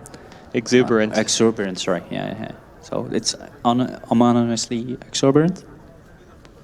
We'll go with it, yes. All right, yeah, sure, good enough. Yeah, well, hopefully it's not too exuberant because we don't have an umbrella over here. But the autonomous mode has been engaged for the car. Solid yellow light showing. Wishing them luck that the car will go past the start line this time. Yeah, I see a lot of tension on the faces here because this is their moment of truth. Still a solid yellow line. Yeah, it's flashing and it's going. It's just missed the first cone on the right-hand side. That was very, very close, actually. It sort of did the same thing the first time around. Yeah, maybe it's just programmed to do that. I don't know, just to keep it a bit more exciting for us. Still navigating the course. I do see a bit less of steering input from the car actually. So it is trying to navigate around these very tight section of the corner, making the right-hand turn or the left-hand turn. Sorry, and again going through a chicane. Well, so far nothing has been hit, but let's not jinx it. Coming up slowly to the grandstand part, which is sort of a straight line in a couple of seconds. And I think it's just hit one cone as far as I can see, and it's maybe carrying it as well. So I can't see it from here, but probably the people on the grandstand can see it. And still going, only one turn left, which it's approaching the start-finish line ever so slowly, and tension is rising. Will it make it past the start-finish line? Well, almost weird off, and then it has to stop any second now. Yeah, it did. Well done, TU Hamburg. So I could only see one cone. Maybe we missed another one, but actually that was a very decent attempt from them. And last time they did a 65.36, and we will just have to wait to see what the this time around the time actually was on that lap. But it was steady and solid. Oh, we found the cone. It sort of blends in with the car. It's the same shade of blue. Camouflage? Camouflage, yes, yeah. yes, yeah. definitely. Okay. I think they could have gotten away with it if he didn't put it down right in front of us. Yeah, actually. So what cone? we haven't seen any cone. Nothing to see here. Yeah, so we have their time now as well. So it was an 80.78, so a bit slower than their first attempt for some reason. But for now, I think that first time will stand. But although I'm not sure how many cones they got at the first time around. And so the fastest time will still stand at the moment.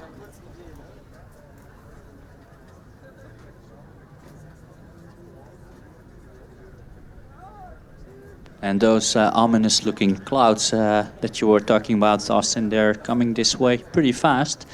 And I'm betting that we will get wet in a short while, but I don't mind because that means it will just be cooling off a little bit.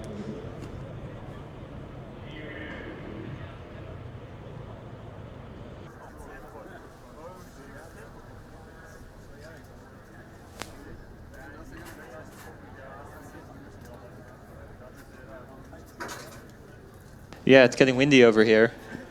Certainly. Sorry. Was it lunch, Mickey? I think it's for the bratwurst, but okay. Anyway, we see Tallinn coming up again for another try. I think the first time they got a DNF because I don't think they managed to do a full lap. It stalled, I think, 3/4 of the way or something like that.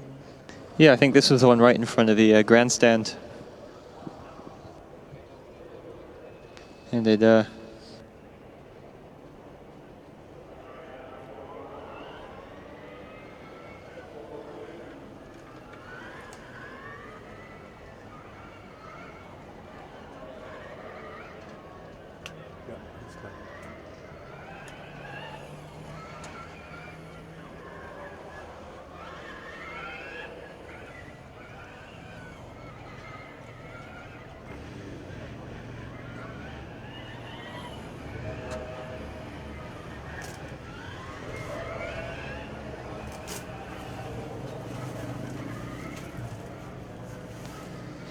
And most of the team is now back with us on top of the view / commentating / official / team gantry / lounge. It's a very comfortable lounge. Yes. We just missed a couple of hammocks here, but otherwise we could just lounge here as well. So anyway, Tallinn is back for another try. So they had some time to figure out what went wrong the first time and make some adjustments, and maybe I don't know what they did to reprogram the car. I think the yellow solid light is on, so that means the car is in autonomous mode, and If it turns to the flashing yellow, it will go to autonomous driving mode as well. So we'll just wait for that.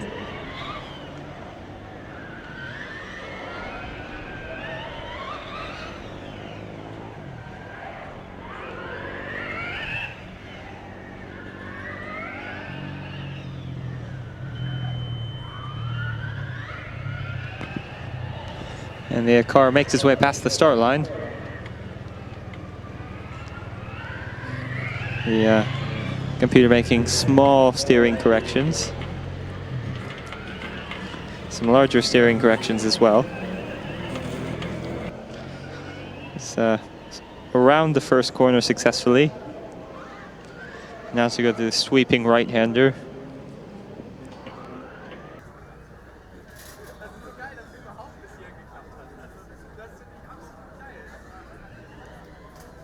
And now there's a left-hand turn into the chicane.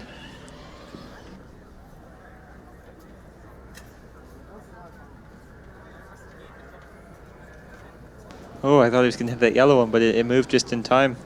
I think that's right where you said the cars may have problems in the track walk, Mickey.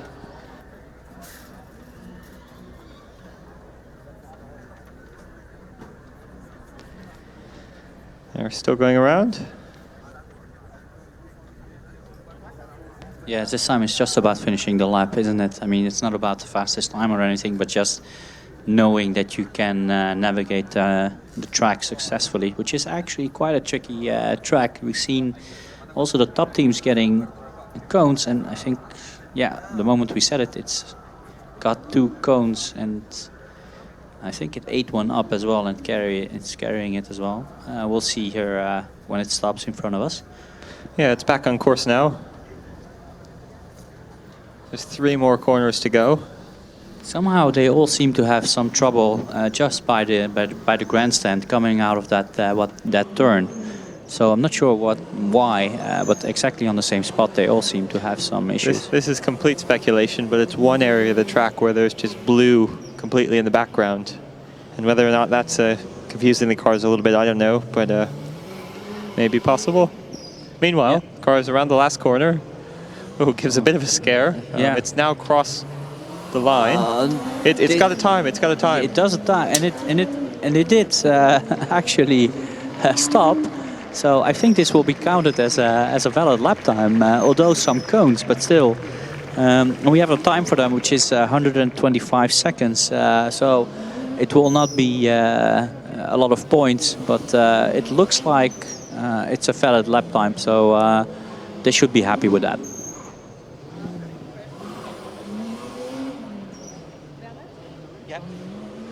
Yeah, just confirm that it is a valid run. The one question the team had was which way should we push the car to keep timekeeping happy. And, yeah, I would just suggest to pull it backwards. Exactly, that's what... Don't cross the timing beam more than you have to. And then just push the car backwards, yeah. Turn it off. And then it just crossed the line, I think, with the front wing. As we can see it, Austin. It's just the front wing just crossed the line and then immediately stopped. So yeah, I think the transponder must be on the very front of the nose, and because it was going so slow, the brakes were very effective, and it stopped almost immediately. Yeah, and I think they at least they gave 1 cone back, but I think we're missing another one as well. So I'm not sure whether. Yeah, there it is. The second one is handed over again. So they're not holding the cones hostage anymore. So I see one of the track marshals also doing a lap around the circuit to see whether any more cones were taken or not. And they will rebuild the track. And as we can see from here, Delft is coming up to have another try at the track. We had them here a couple of minutes ago, but they didn't seem to get the system started now, and I hope they change something on the system, and they will be able to at least have a decent attempt at the autocross. But we'll find out soon enough.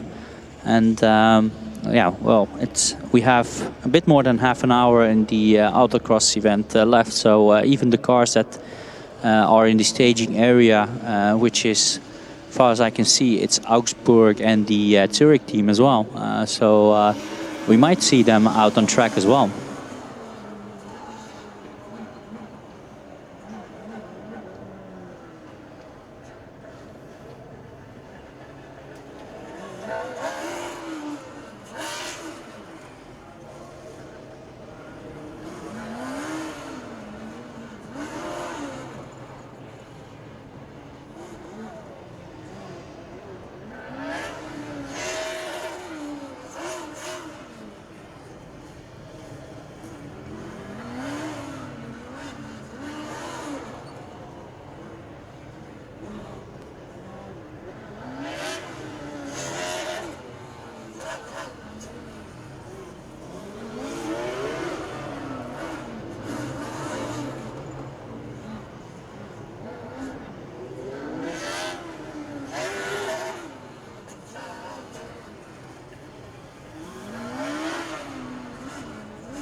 The team is now stepping away from the vehicle, with the exception of the key holder.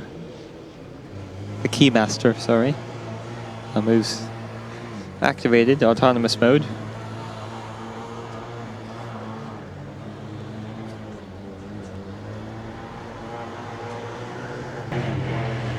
Yeah, and this must be very tense for them. They've been working really hard. I know this for a fact the last year to get this car driving here, and I think they are doing everything that they can to have the car at least doing an attempt at the Autocross. So we have the solid yellow line, yellow light. We have the beep. It's flashing now, and any moment it should start to drive. We're waiting patiently and anxiously. The team here is holding its breath as well.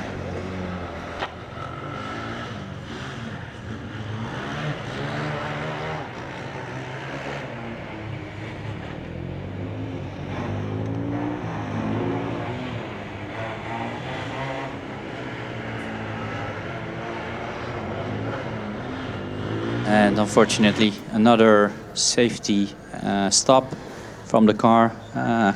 Probably the car didn't know what to do, so in that case it defaults to an emergency stop, which is indicated by the blue flashing light. So we still have half an hour left in this event, so they still have the time to do something about it and try to see whether they can correct this mistake or maybe get the bug fixed. We don't know. Well, we'll just have to wait and see and hope the rain stays away a little bit.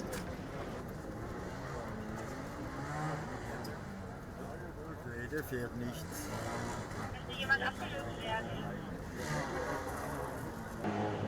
Also bei mir geht's noch, Kamera 3.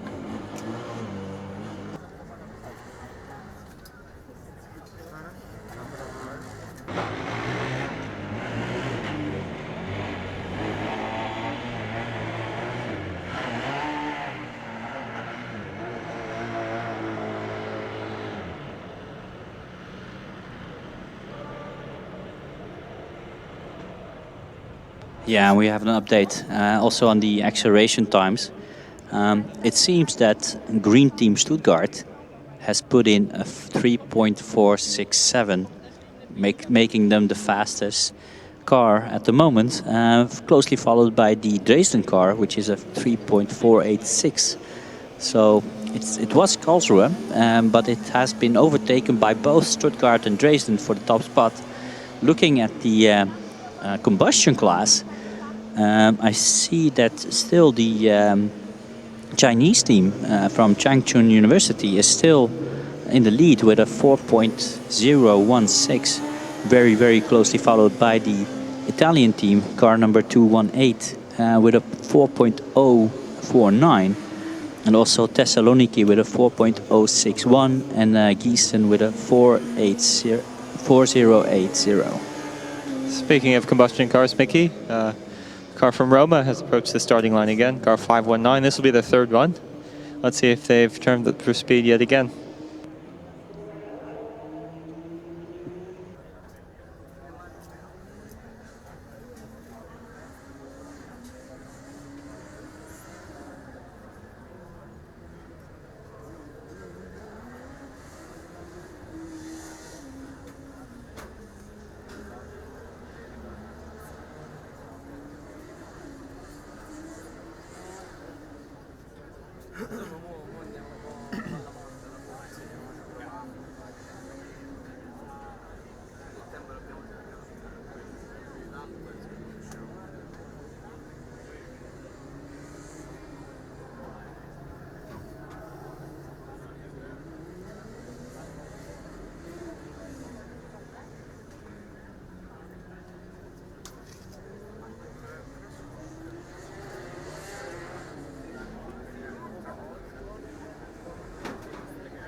The car is now turned on. I can hear the engine idling.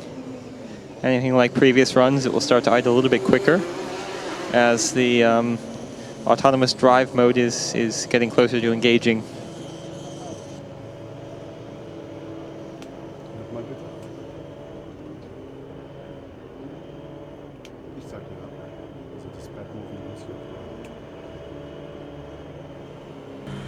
So Austin, we have the Batmobile here again.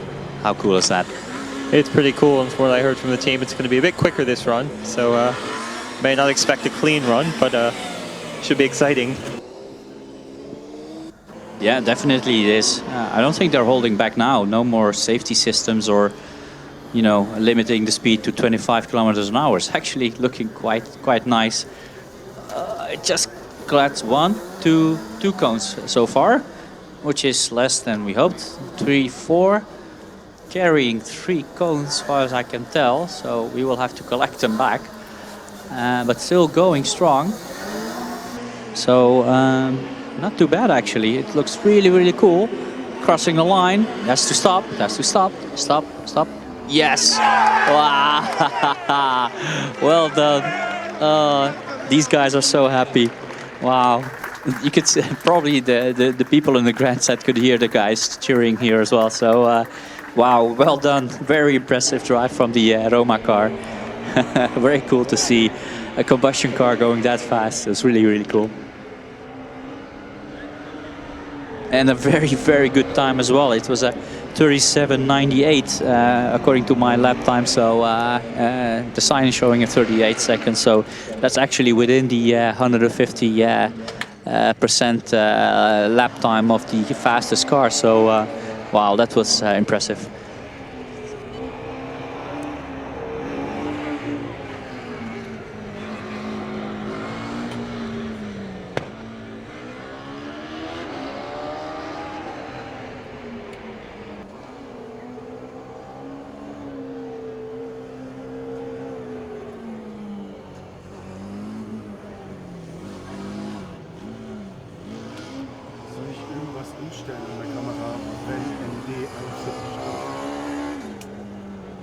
Now I got the car from Augsburg here, 466.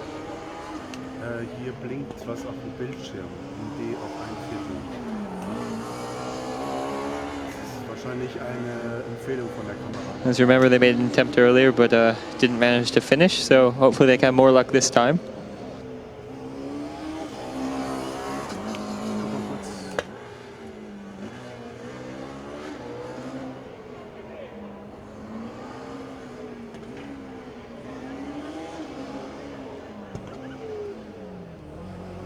Ich habe eine Temperatur von 5,6 und die Blende ist auf 4.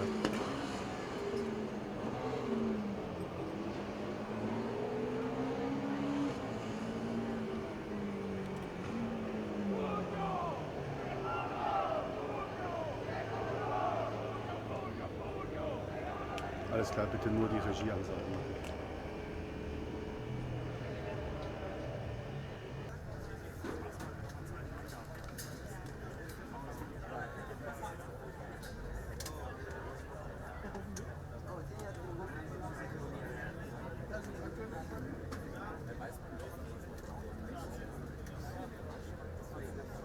Logos.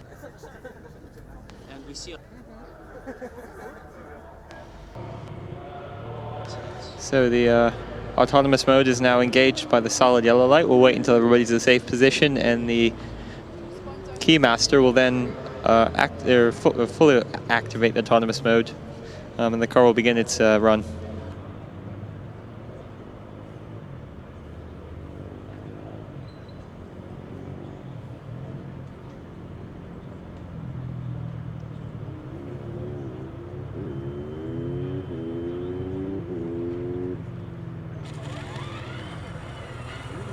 It's a very aggressive start. Hard braking into the corner.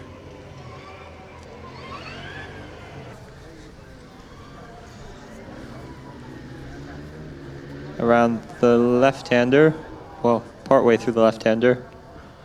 It stopped once again. This is similar to what happened in the first run. Yeah, that time around it made it a bit farther than now, but actually the same thing happened the first run when it took quite a while for the car to do anything. So the ARS guy just stopped it. I'm not sure whether the car would continue now. We'll just have to keep an eye on it and see what happens. But so far, it doesn't really look good because it's not continuing, and nobody seems to know what the reason is. I think now, yeah, the command has been sent to the car. It's DNF again for them, and you can see the blue flashing light indicating the emergency stop. Well, they retrieve their car. We can see in the emergency brake system test area a new car we haven't seen out there before, car 414. Da kommt jemand Neues.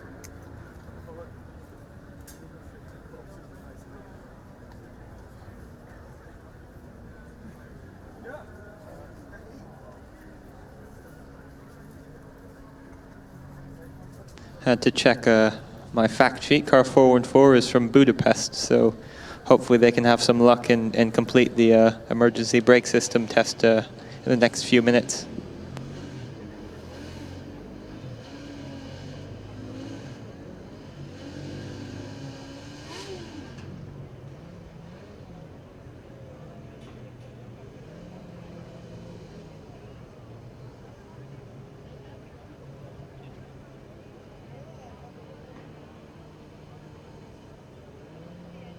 Car 489 from Tallinn is back.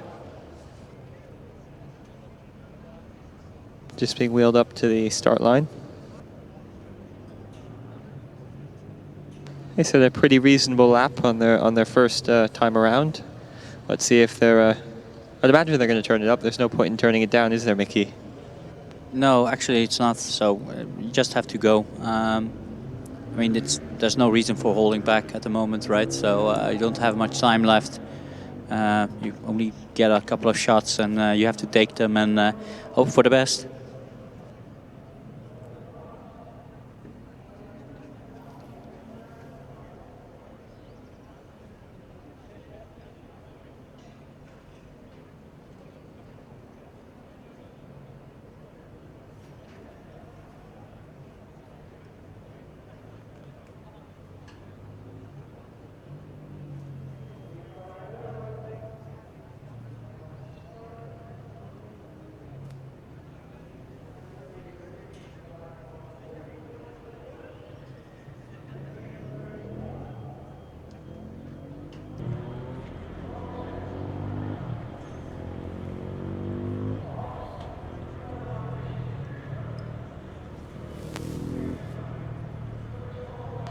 Here we go. Just waiting for everybody to get up onto the gantry. And the car is now activated.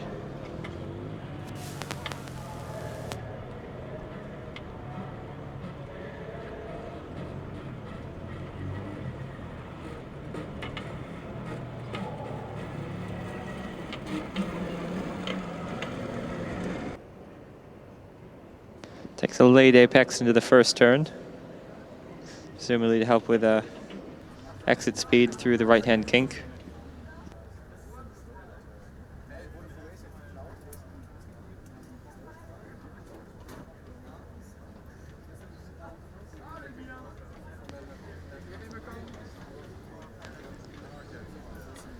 A wide entry into the chicane.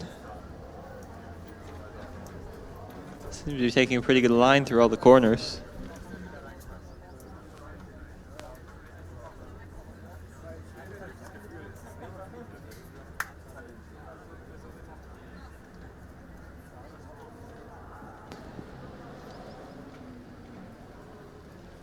It's just tipped another cone around that tricky corner, and Mickey pointed out before on the sponsor banners just around that corner there are quite a few blue markings, quite a few of which are triangular in shape, and those could potentially be causing the issues around that corner that we keep seeing.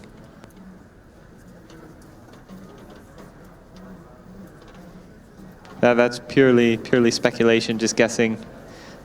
We're trying to think of why that corner has caused the most problems for the cars over the course of this event. Meanwhile, this one's just on the last corner now.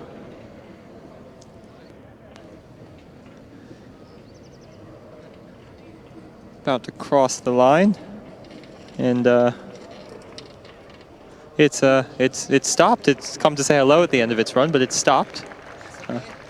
Yeah, I think it's a valid run in the end. Yeah, you will have probably an off course if the wheel, the rear wheel, is not touching the line anymore. Then it's probably will be added an off course, but it doesn't really matter because the time was 103 seconds. So point-wise, it will not be a very good score. It's on the line.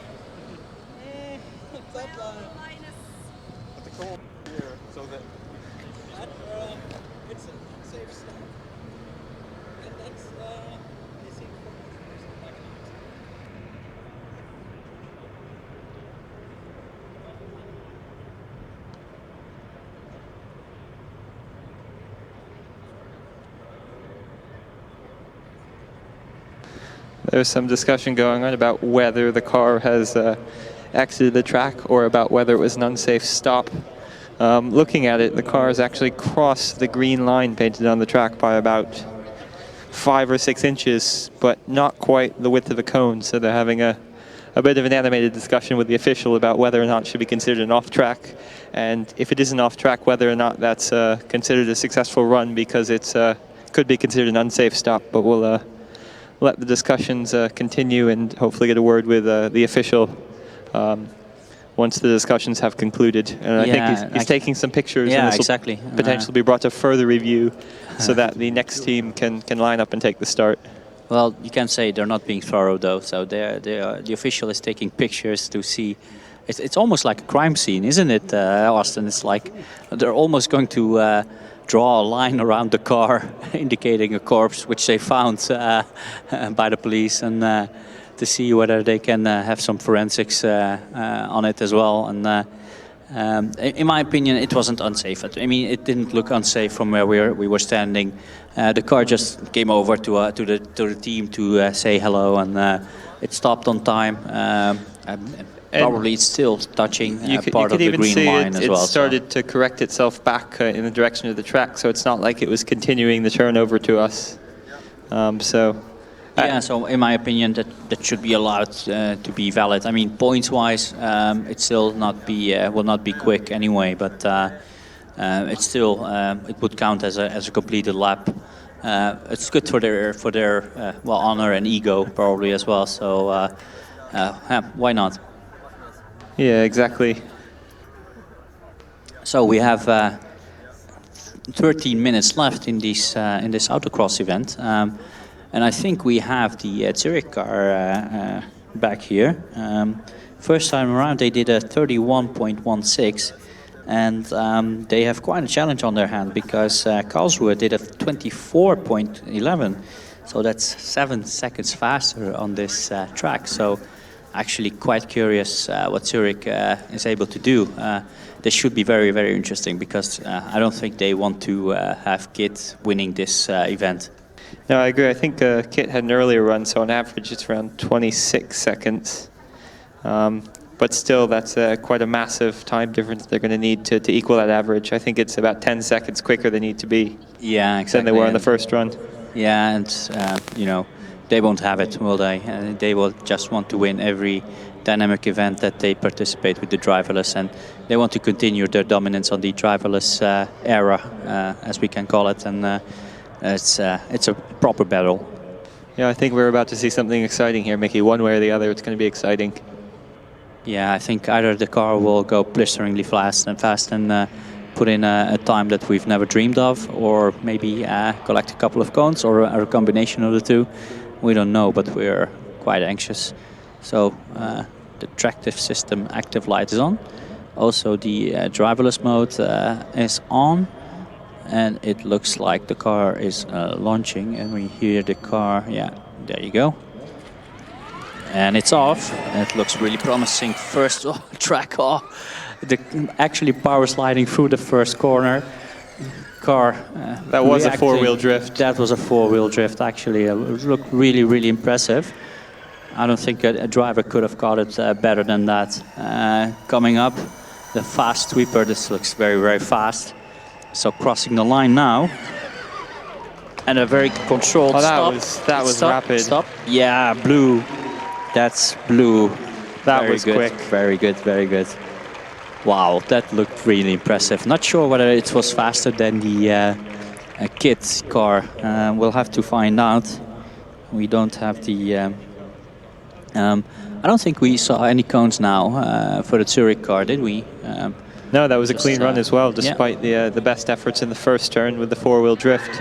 Yeah, it's a 23.34 from the Zurich team. So actually it was faster than the 24.11. I did not expect that. Very well done by the Zurich team. I'm saying this is going to come down to cones, Mickey. Yeah, it looks like we have a proper battle going on with the driverless vehicles. I did not expect this, but very exciting to see it.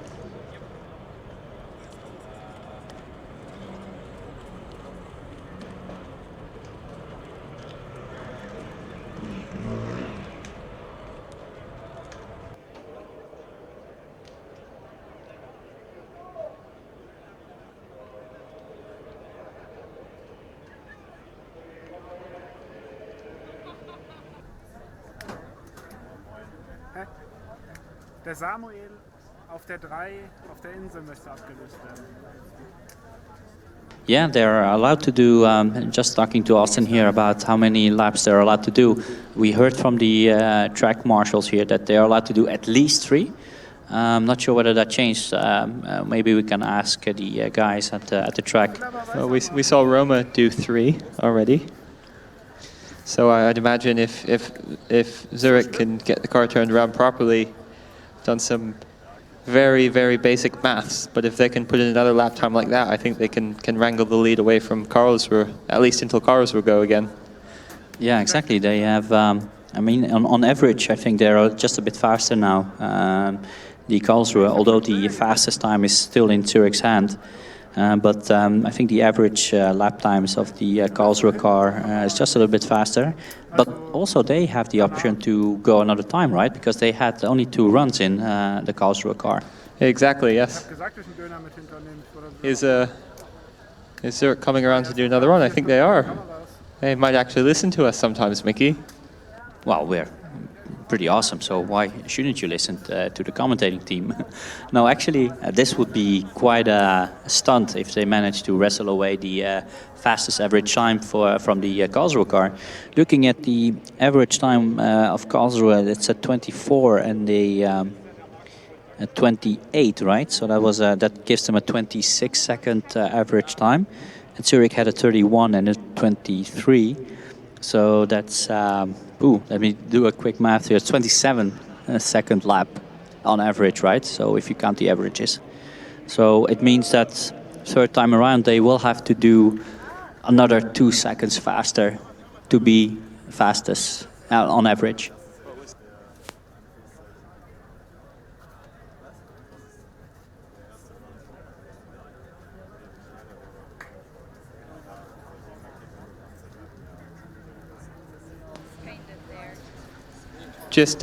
Just a quick reminder that the track will be closing at 7 o'clock. I've just spoken to one of the officials, and she's just confirmed that the track will indeed close at 7 o'clock on time as scheduled.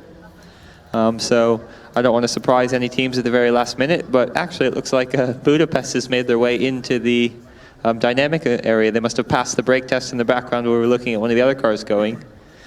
So it will be interesting to see what they do, but I think probably not as interesting as what Zurich's about to do here. It is going to come down to milliseconds, Mickey, I think. Yeah, it definitely. This will be very interesting because I think the gloves come off. Well, figuratively, not literally, because the guy handling the electric car still has his gloves on. But anyway, I think all the safeties are off, and this should be quite spectacular. It was already quite spectacular with a 23.34. Which was 0.8 of a second faster than this fastest kit time, which was already quite spectacular. But if these guys manage to do an even faster lap, that would be just amazing.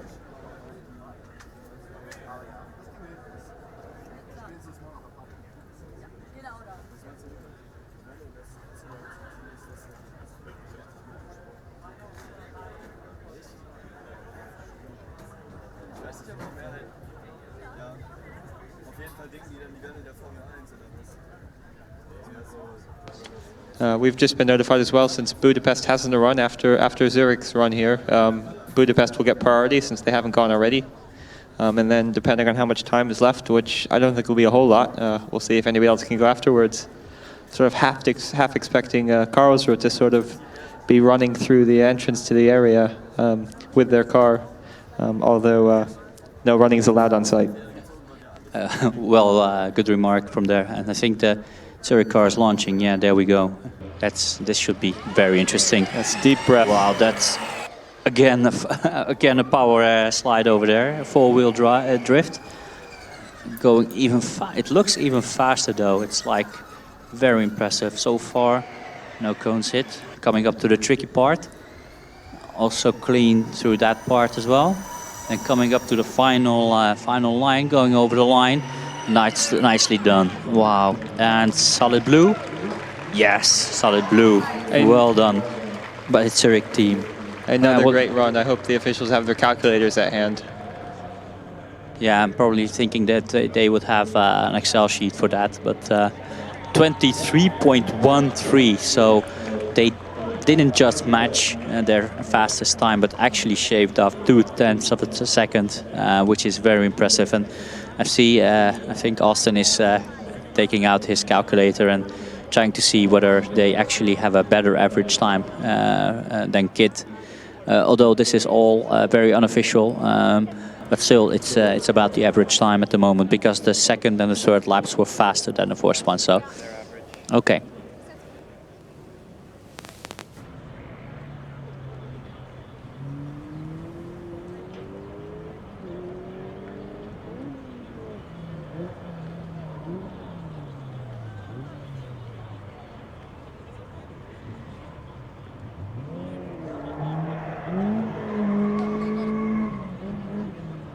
So Budapest is now at line. I can see Karlsruhe now frantically running to their car. It's very close at the front. I'm not going to say which way just at the moment, but it's very close. It could easily go either way. Yeah, and I know that the track marshal said 7 o'clock is 7 o'clock, but wow, we have a proper battle going on here. So let's see what happens now, how strict they are. And maybe if they're in the queue, there will be a light to finish it, but we'll have to see. We don't know. We're just a commentating team here. So, but anyway, Budapest, well done finishing the EBS just in time to have a crack at the Autocross, and that's why you never ever give up, right, Austin? That's why you always try to clear all the hurdles in front of you, and you never know what happens, and you just never give up. And so well done to the Budapest team. Yes, doing that. Here we go. Even if they can get part of the way around the lap, this will be a major victory for them. Weil wir eigentlich gewählt hatten, dass er dann zügig fahren wollte. Hab ich auch schon gedacht. Und der Kurs ist ja beim Trio gekommen. And the button is pressed to activate the system.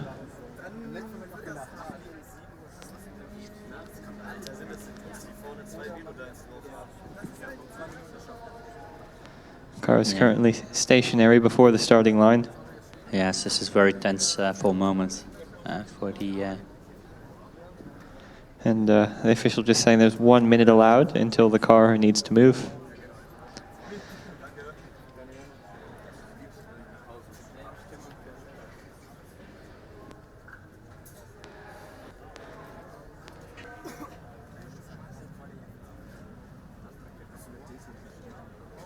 And the emergency remote emergency switch has been activated. Yeah, he's not crossed the line, so great that the driver hasn't crossed the keymaster, whatever we're calling him these days. He's not crossed the line, and neither is the car. So it's a bit of mixed news for them, but. Yeah, so anyway, they didn't manage to do a lap in the autocross event, but they managed at least to clear all the scrutineering challenges, and that's already quite an achievement for them, right? I mean, you do whatever you can to finish those hurdles and be here, and they were here. Unfortunately, the car just gave an error, didn't want to move, and that's unfortunate. But we will probably see them tomorrow on the track drive, because they're allowed to participate in that. And which is actually the endurance for the driverless cars. So next up is Hamburg. It looks like it's 1 minute to 7 at the moment. So it might just be the last car on the driverless autocross. We don't know for sure, but they will have another go at it, and it will be probably their third run. They already have 2 runs in with a 65-second lap and an 80-second lap. But well, also these guys just don't give up, which is very commendable.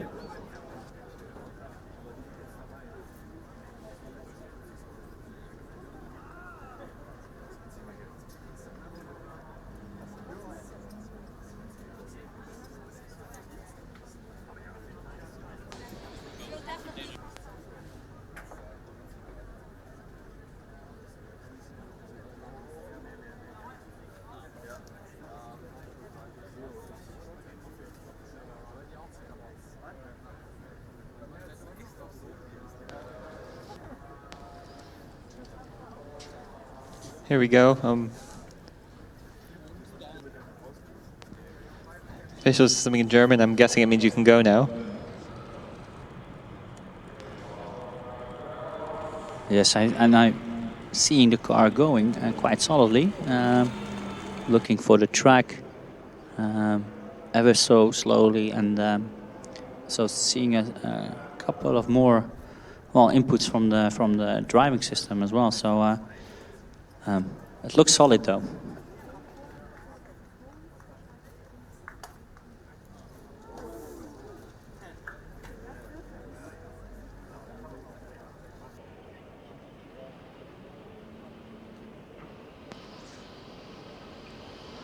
All these team members have been holding their breaths the whole time up here. I wanted to see how long I could hold mine, and it's just about until I started speaking. And just about when it turned 7 o'clock.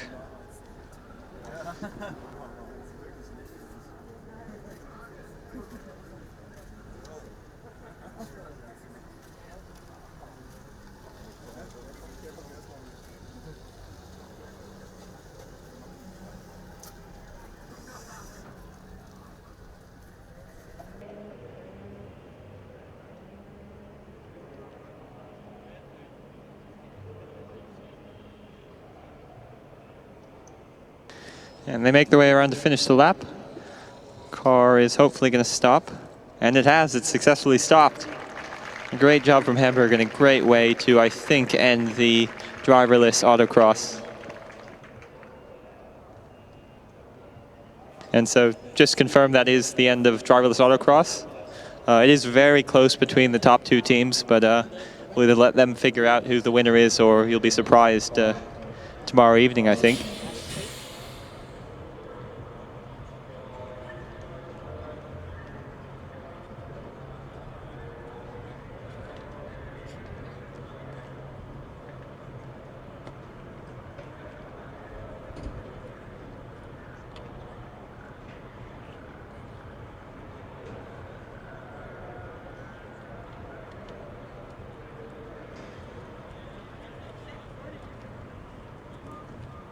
And one other word from the official, the finish for the Talon car of a few runs ago, where it sort of went out of bounds after it crossed the line, is currently under investigation by the stewards. They took lots of pictures and diagrams, as Vicky mentioned, or as Mickey mentioned.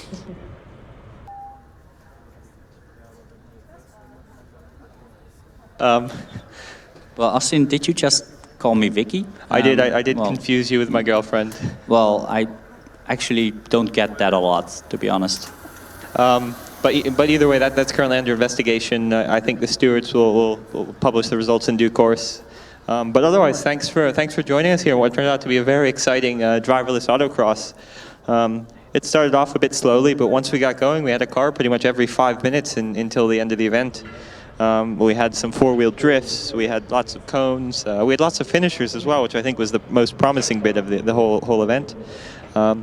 I think we're about finished for the day, but thanks for listening over here on this side of the track with our commentary on the skid pad this morning, and now the driverless autocross, and for Mickey and Steph over on the front straight, who have just finished commentating on the acceleration, and they've been over the acceleration all day. So yeah, maybe we can give the audience here that have been watching the driverless event a short rundown of the best times of the acceleration. So the acceleration event that we couldn't see from here, but we have some times for them as well.